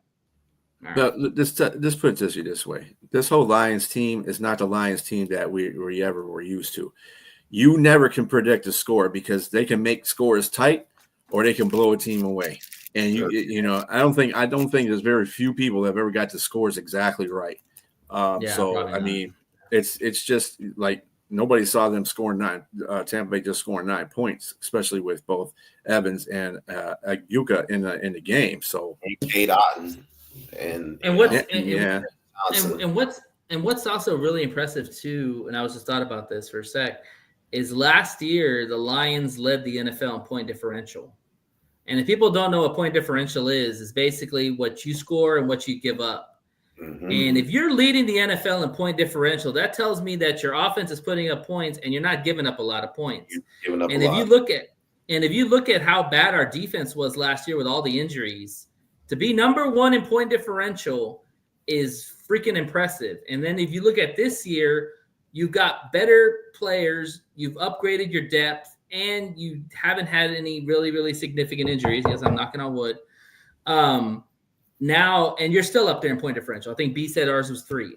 So that's saying something right there. Sure is. Even with all the struggles, you're still holding teams under certain averages, and that's all that matters in football, right? How many points you score and how many points you give up. That's really what it matters, right? Well, actually 2.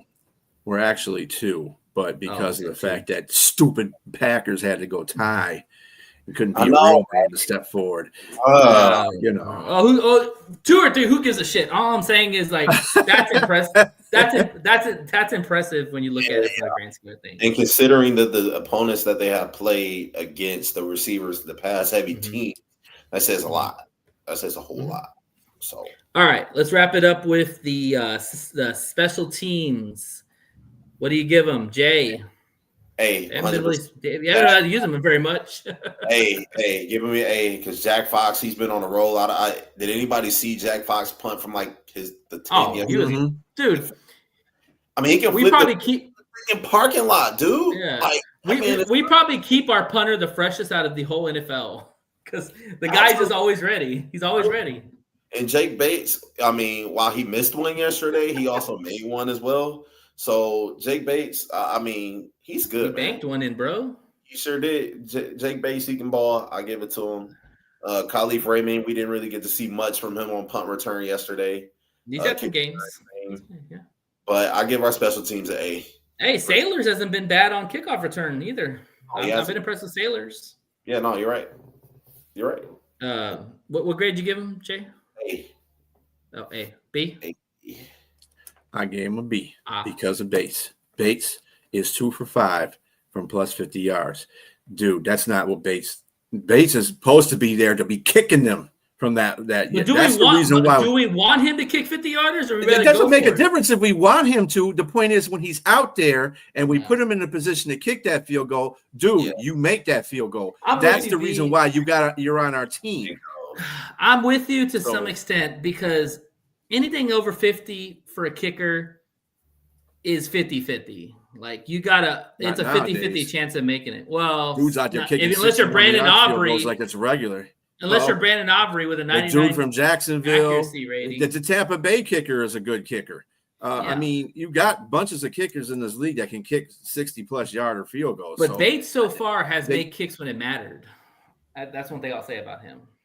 Well, I get it depends on what you mean they matter because, I mean, really kicking a field goal, I mean, not having to kick a field goal, well, it could have been 27-9 instead of 24-9.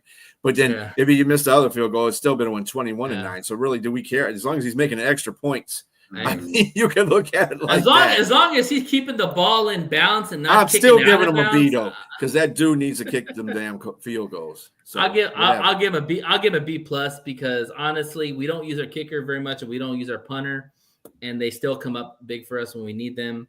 Yes, I'd like Bates to make all his field goals, but again, over 50, like a 58-yarder, I did not expect him to make that 58-yarder. The other one he just pulled. So he's just gotta work on that, and that'll be fine. And Fox is Fox. He barely made that. Yeah, but he banked. Did anybody see what Jahmyr Gibbs posted on his Instagram? Mm-mm. All right, let me show you guys really quick. All right, if you can see that. Oh, is that Shepherd's Eyes? Yeah. Yeah.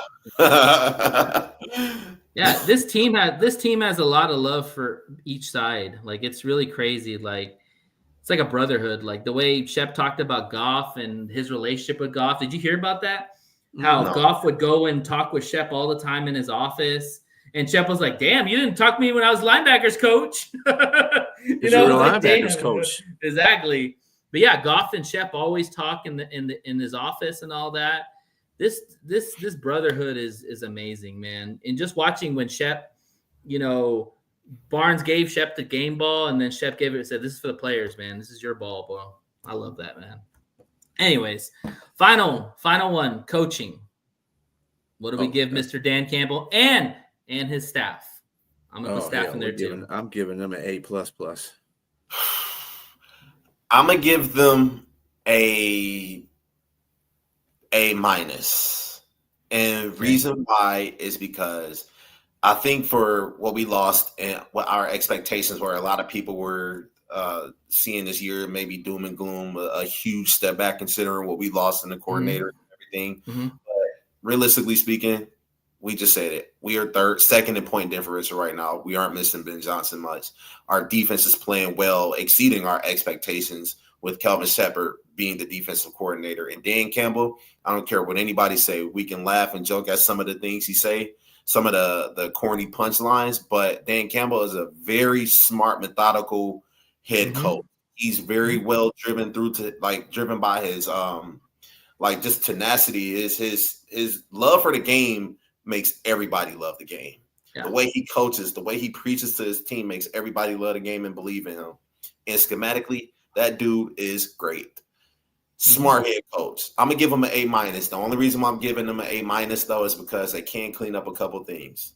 Now, Dan Campbell even admitted he made a mistake yesterday when he challenged that Baker Mayfield. I hate when he says that stuff, man. Just keep that in your head, bro. Because that people question his thoughts now. I hate that. So sometime, he can make decisions. He's not going to be perfect. We don't need him to be perfect. We just need Dan Campbell and do the things that he do now. Hey, we're all human. We all make mistakes, like you said. A-. A+. Listen, this coaching staff, again, looking at the beginning of the season, all I heard was, are we going to be good offensively? Are we going to be good defensively? What the hell is all these other coaches going to do? And all I got to say is one of the top offenses, Johnny Morton. One of the top defenses, Kelvin Shepard. Tashard Choice. He's done a fantastic job with his running backs. I love Tashard Choice. I was a big fan when we got him. On top of that, Sean Dion Hamilton, AKJ, done a hell of a job with the linebackers. Like linebacker unit's one of the best units. Outside of that Chiefs game, the linebacker unit has been solid all season. And then Deshae Townsend. Just look at last night. You get a bunch of practice squad guys out there that literally had barely maybe practiced 5 or 6 practices together, and they balled out playing man-to-man defense against some really good dog receivers. And then, of course, Fip, man. Fip always is steady Eddie. Always got his thing going. So, A+, man. Dan Campbell. Once again, Dan knows how to find the people. If we lose somebody, I'm not even worried anymore. Dan will find somebody else, and they'll be fine. Oh, 5 years into his tenure, not worried anymore? Well, I keep telling you, I don't worry about them. Well, I don't worry about stuff they do.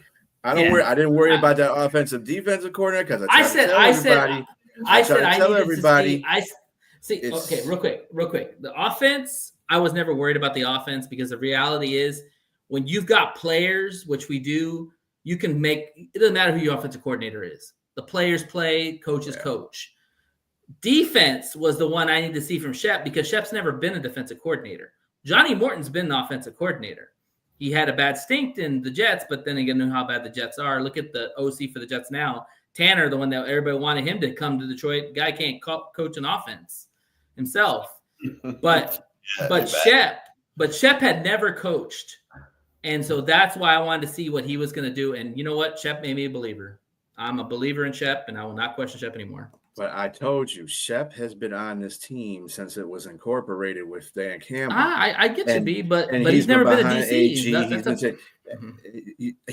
I tell you what, I believe he's a better DC than AG is. And I told you he's going to be a better AC than DC. He did say that. I'm just saying. You did say I that. like AG too. Don't get me wrong. I'm not trying to bat down No. AG. AG is just one of those coaches. Like he's a Dan coach. He's a coach that coaches, the whole team. He's not a coach that just individual. To me. You know the thing about with AG and Shep, and I'll tell you right now, Shep is more schematics. Shep knows, like, first off, he coached the linebackers. That was one of the best units we had last year. We can all agree with all the injuries we had. He found a way to coach those guys up because, like he said, 15-2 record. You don't do that with bad linebackers. So he found gold and shit with the linebackers, and I knew that going into him being the DC, not only was he going to get the best out of the linebackers, but man, he was going to run the whole ship like he wants to run. And the guy's just confident and he knows what he's doing. Not saying AG didn't. I'm just saying AG is kind of different in the sense that AG, he's a leader, but the thing is, he was kind of in his way a lot too. He's kind of an ego guy. And Shep's not an ego guy. Shep's like, dude, I'm going to follow you. I'm a soldier. Whatever Dan wants, I'm going to do. But he knows how to motivate his players. And they believe in him. From day one to be the defensive coordinator, I think that's like kind of what everybody don't know.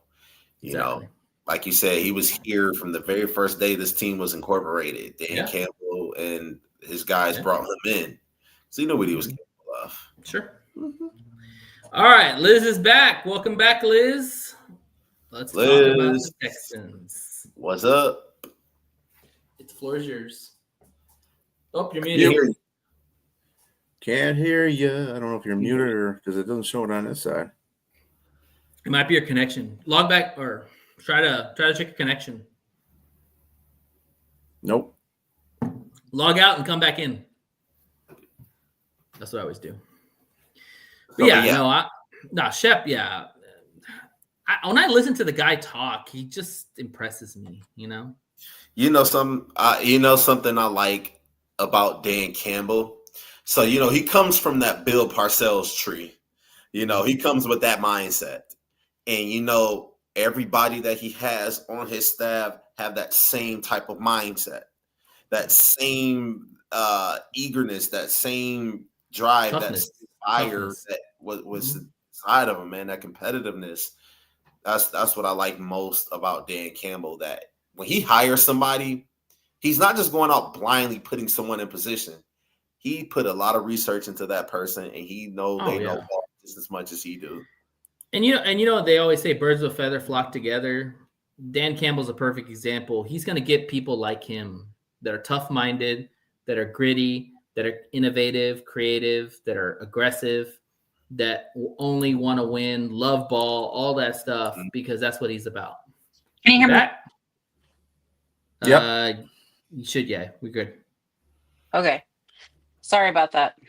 You're good. What I was saying is that I wish I was happy how y'all guys are happy and how confident you guys are talking about your team. I am not so much. This Toro ain't stomping the dirt tonight. I'm sitting here with a heavy heart and a whole lot of steam.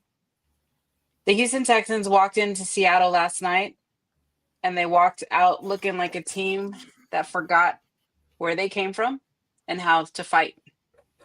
27-19, that was the final. But let me tell you, the score didn't tell the story. The story was written in the eyes of the quarterback, Mr. Stroud. The story it's like sad. And I swear to you, when I investigated CD Stroud's eyes last night watching the game, I didn't see that confident gunslinger. I know. I saw fear. I saw hesitation. And that's something a quarterback can never afford to show another team in their house. But he did. And Seattle smelled it and went for the kill. While Stroud was still looking for courage somewhere, I could hear George Strait humming in the background, Amarillo by Morning, up from Houston. Oh my God. Good song. Except Stroud wasn't riding tall in the saddle. He was looking down, questioning himself. I say this all the time. When you carry doubt, it spreads like wildfire. And that's exactly what happened last night with Stroud. and it traveled through the whole damn O-line. Seattle came ready to fight. JSN played in his own field like it was his rodeo. 8 catches, 123 yards, and a dunk so clean on the crossbar. Oh, He yeah. got flagged for style points. That kid was having fun. Yeah, you can't dunk on the goalpost. Calvin Johnson Yeah. learned that one. But meanwhile, Damn you, Calvin. Damn you, Calvin. So tall. But meanwhile, our offense looked like they left the joy back in the locker room.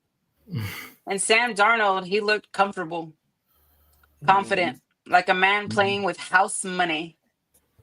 But CJ, he looked like a man driving with one foot on the brake, afraid to touch his own gas pedal. Our O-line was leaking like a screen door in a hurricane. Stroud got sacked 3 times, hit 7 more. You can't find rhythm when your ribs are humming. You can't see downfield when your helmet's full of panic. Look, we can talk stats all night. Anderson gave us that defense's touchdown, and I'm proud of that. The defense kept us alive like a heartbeat on a monitor, steady but turnovers. struggling. Mm-hmm. But offense, you were flatlined than a Texas back road at sunset. Oh my God. And here's the thing that gets me. Here's the thing that gets me red. For me, it's not the loss itself. I will be Texans forever, but it's the spirit. It's the spirit because that's what it like when I watch my Texans and I see the struggle in Stroud and see the struggle in the team. That's what's sad is that how they felt lost and lonely. And Stroud said after the game, we got to help those guys out, score some points somehow, some way.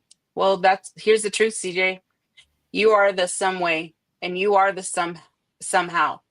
This Texans team is your team, and they live and die on your confidence. So when you start second guessing yourself, the whole damn team follows you off that damn cliff. Even when we second guess ourselves, we trade courage for caution and end up losing both the moment and the message. So let me draw back from QB because that's what I feel like it was just, for me, I blamed him a lot for last night's game. I'm saying it because I believe in him. I've seen that fire in his eyes before, that unshakable calm, that leadership. But last night was a storm brewing behind the eyes, and fear ain't part of Houston DNA, and he forgot that. We're H-Town. We fight, we bleed, we fall, and we stand the hell back up no matter how many times it hurts. That's how I feel about this team, and that's how I feel about my QB. Even when they break my heart, even when they leave me sitting here, like, it's just crazy. But I will be there this Sunday in H-Town at NRG Stadium watching my Texans square up with San Fran. And I tell you straight, that's no team you face with fear. You walk in like a bull that's seen the gate swing open. Horns down, heart up, eyes locked on the fight. So CJ, if you're listening somehow to this podcast, this great podcast, subscribe, damn it. If somehow this reaches your ears from one Texan to another, I'm asking you, dig deep, shake off that fear, and remember what you were built for. Panic ain't in your blueprint. Pressure is your home. So prove to us fans and your city and your brothers and all of Houston what kind of man you are. Because when you walk on your field this Sunday, I want to see those eyes personally because I will be there. I want to see those eyes again, the ones that said, try me, not the ones that say, save me. So we are facing Houston versus the Bay. And the Bay, San Fran. Well, they're called the Bay. And they're called a lot of things. Yeah, the Winers. the Niners, the Yeah, Grinders. I call him a lot of things too, back- because that's my sister's back- favorite team. Mhm. Back in the day, when we weren't so politically correct, we called them a whole bunch of other stuff too. But anyway, Yeah, so it's H-Town versus the Bay, and we ain't rolling scared. First thing first is stop McCaffrey. Put that box down, clog the lanes, make that dude earn every damn yard. Don't let him dance through our city streets. Force Mac Jones to throw under pressure. Make him sweat like it's 100 degrees in NRG. Mhm. And will be. speaking it's Houston. And speaking of pressure, blitz, stunt, hit Mac Jones. Backup QB, he ain't ready for the Houston Heat. Let's just point it out. Force mistakes on him, force turnovers. Let him know that Texans don't play soft. And there's injuries on 49ers. So they should go attack the gaps, punch where it hurts, and give them no freebies. We need to have big plays, no easy screens, no chunk gains, no shining moments. Control the clock. I keep saying this over and over every week. Control the clock. Run the rock. Sustain drives. Keep San Fran on the sidelines counting ticks. This is Houston football, baby. Grind it up. Fight out. Fight in the trenches. Make it ours. Bottom line. This is straight up run stuff versus playmaker.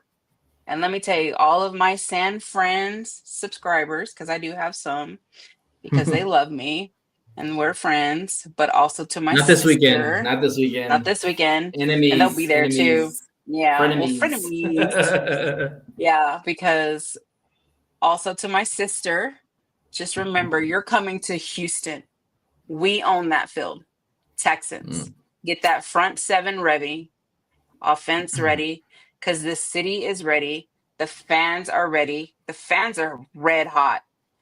And me and Toro are ready. So let's fucking go. Like, I'm ready. There you go. I'll be in Houston.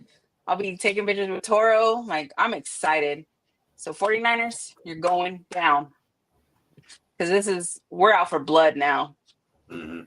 Hey, and CJ Stroud, stop throwing people under the bus. Again, that's the Seriously. thing that's getting on my nerves about him. Seriously, CJ Dude, you are the Yeah. problem. You're The bus is problem. not You're the bad problem. guy. You're the problem. Right. Exactly. And even if you're not the problem, you don't point people out. Right. You Exactly. you take onus, like Jared Goff. When Jared Goff plays like crap, he never blames anybody. He says, Mhm. "It's my. I'll put play it on better. me. I'll play better." Yeah, Play like better. I'm gonna tell you. I'm gonna tell you with CJ Stroud real quick. Something's not right with this dude, and I've heard a lot of people talk about him lately, and it's clear that he doesn't trust his feet, because when he's under duress, he doesn't stabilize his feet. He throws off platform. Where he sails all those balls over the receivers, and even when he doesn't got pressure, he rushes the throw. He's not comfortable in the pocket, and part of it probably is because he doesn't trust the O-line, but the OC needs to get him moving, roll him out, do some bootlegs or whatever. Like he just sitting in the pocket's not helping. No. He looks worse in the pocket. He looks horrible. Like, I know I really don't know what's going on with him, but he looks horrible. Like, each and every The game, offensive line. it's offensive just Yeah, the offensive like- line is pretty The line bad is- right now. Oh, their line's terrible. There's no doubt about that. But I mean, CJ's got to make some plays. I agree, but it's just like really a lot for CJ Stroud to adapt to right now, considering that he's missing, one of his top targets, and on top of that, you're missing a couple tackles as well that they got rid of. I mean, he's just struggling. He's really just trying to find a way, and he's improvising, and he's not doing good. Like, did you see? He almost gave up a safety yesterday. Yes. What's his name? Okada. They literally, bro. In my opinion, I think that was a safety, but they said the contact. Well, they called it a incomplete pass. Same thing with Goff. Mhm. That pass looked like Goff when they called for Goff was a fumble, but that looked like the same thing. C.J. Stroud got called for an incomplete pass. And I think it's something. It was a fumble though. That was a fumble. That was definitely a fumble. But with C.J. Stroud, I'll put a lot of blame on him, but the offensive line has to be better. That's the reason why y'all only rushed for 56 yards yesterday. Whereas Seattle was 138, if I'm not mistaken, 140 around there. 38.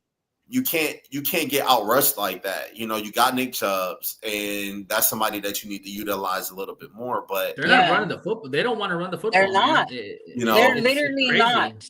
Like, and going up against, they're waiting for Mixon to come back. That's what they're doing. Yeah, exactly. Waiting. And Mike McDonald, like, he's a good defensive minded coach. So D'Amico Ryans was going to have to scheme up a lot of stuff to throw him off, but it just didn't work. My bad. No, you're good. My bad. You go ahead. No, the coach was even pissing me off. Yeah. Like on the sideline, like just looking. Like, what do you pull something out of your ass, DeMarco? Pull something out because you ain't doing shit.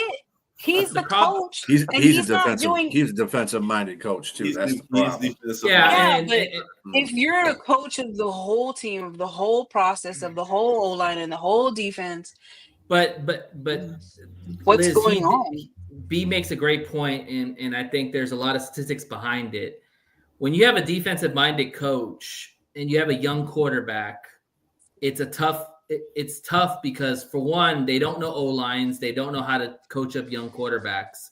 That's why you see a lot of young OCs with young quarterbacks, because they know O-line and they know quarterbacks. To be a defensive coach, you worry more about your defense, which the defense is good. The problem is, if you don't have a strong OC, you're going to struggle offensively. And that's what's going on right now, because I just looked at the thing. You fired Slowick, and you got this Haley guy. This guy needs to go. They're terrible. It's just like Tomlin. You look at Tomlin. Tomlin's a defensive-minded coach, and the only time he's had a lot of success is when he's had a veteran quarterback out there. Yeah, Roethlisberger, and he didn't. Roethlisberger, he inherited from Bill Cowher. So you got to remember that he already had a couple of years under his belt before you actually got him in there. So look at AG. That's the reason why he's got Rodgers right now. Yeah, Rodgers is that's exactly why Tomlin has Rodgers, because Rodgers is a veteran quarterback and he can make those decisions on the field himself. He doesn't need the OC that they got. That guy's like average at best. He should have been fired a long time ago. But go ahead, Jay. Wrap us up. I think the Texans should have really prioritized getting a better offensive coordinator in the offseason. Yes. Because we should have. Someone that CJ Stroud is very, very familiar with, somebody that he can adapt to their offense like he did. Yes. It was probably an in-house hire, Jay, like we did with Shep or promotion. The guy, what's his name? Slade? Slowick, they fired him last year. Okay. The new guy they got, his name's Slade. Nick Haley. Anyway, I think he came from Houston, the Cougars, right? Over in Houston. He got hired somewhere. He was hired somewhere down there, but they should have prioritized getting someone else. They need to figure something out. Hopefully they can get a win this week. This guy, he's just not it. I'm sorry. But no, I know. I get it. All right. Well, on that note, whatever. Music. He's already got the music going. Liz, any final thoughts before we wrap it up? Monday night was a long night, so I'm sad, but I'm over it, and I'll be watching the sunrise in Houston this weekend, and I'm ready to turn the page. Ready to turn this page and get this fucking dub. So, all right. Well, y'all, it's been a great show. Thank you, Liz. Thank you, Robbie. Thank you, Phoenix Fire. Who else am I missing? B. Thank you, Big Drew. Thank you to our subscribers. Yes. And new subscribers. Yes. And that'll be it. As always, fuck the Vikings, fuck the Packers, fuck the Bears, fuck the Colts, fuck the Titans, and fuck you, Jags. Hasta luego, Go to puppies. Jags. You cannot see what's in front of you. Yeah, promise that you get to running to if you knew what's about to come to you. It's about to get real dangerous. It's about to get real dangerous. It's about to get real dangerous. It's about to get real dangerous. It's about to get real dangerous. It's about to get real dangerous. It's about to get real dangerous. It's about to get real dangerous. Yeah, watch out, pop out, black out, pop out, beat 'em up, knock out. I had to see with it. I had to cover their head and cover their necks at the same time. I had to take out the ref. I make my own rules when it's I am the one they was talking about when they warned you about going out. Remember, Dre's Daiquiri Shop at Cotton Gin, 441 Railroad Street in Maxwell, Texas, 78656. Daiquiris, food, football, and fun. All a part of a game day victory. If you subscribe to One Ass Cheek, Three Toes on YouTube, you'll receive 5% off your total purchase or a free shot. Proof of subscription required.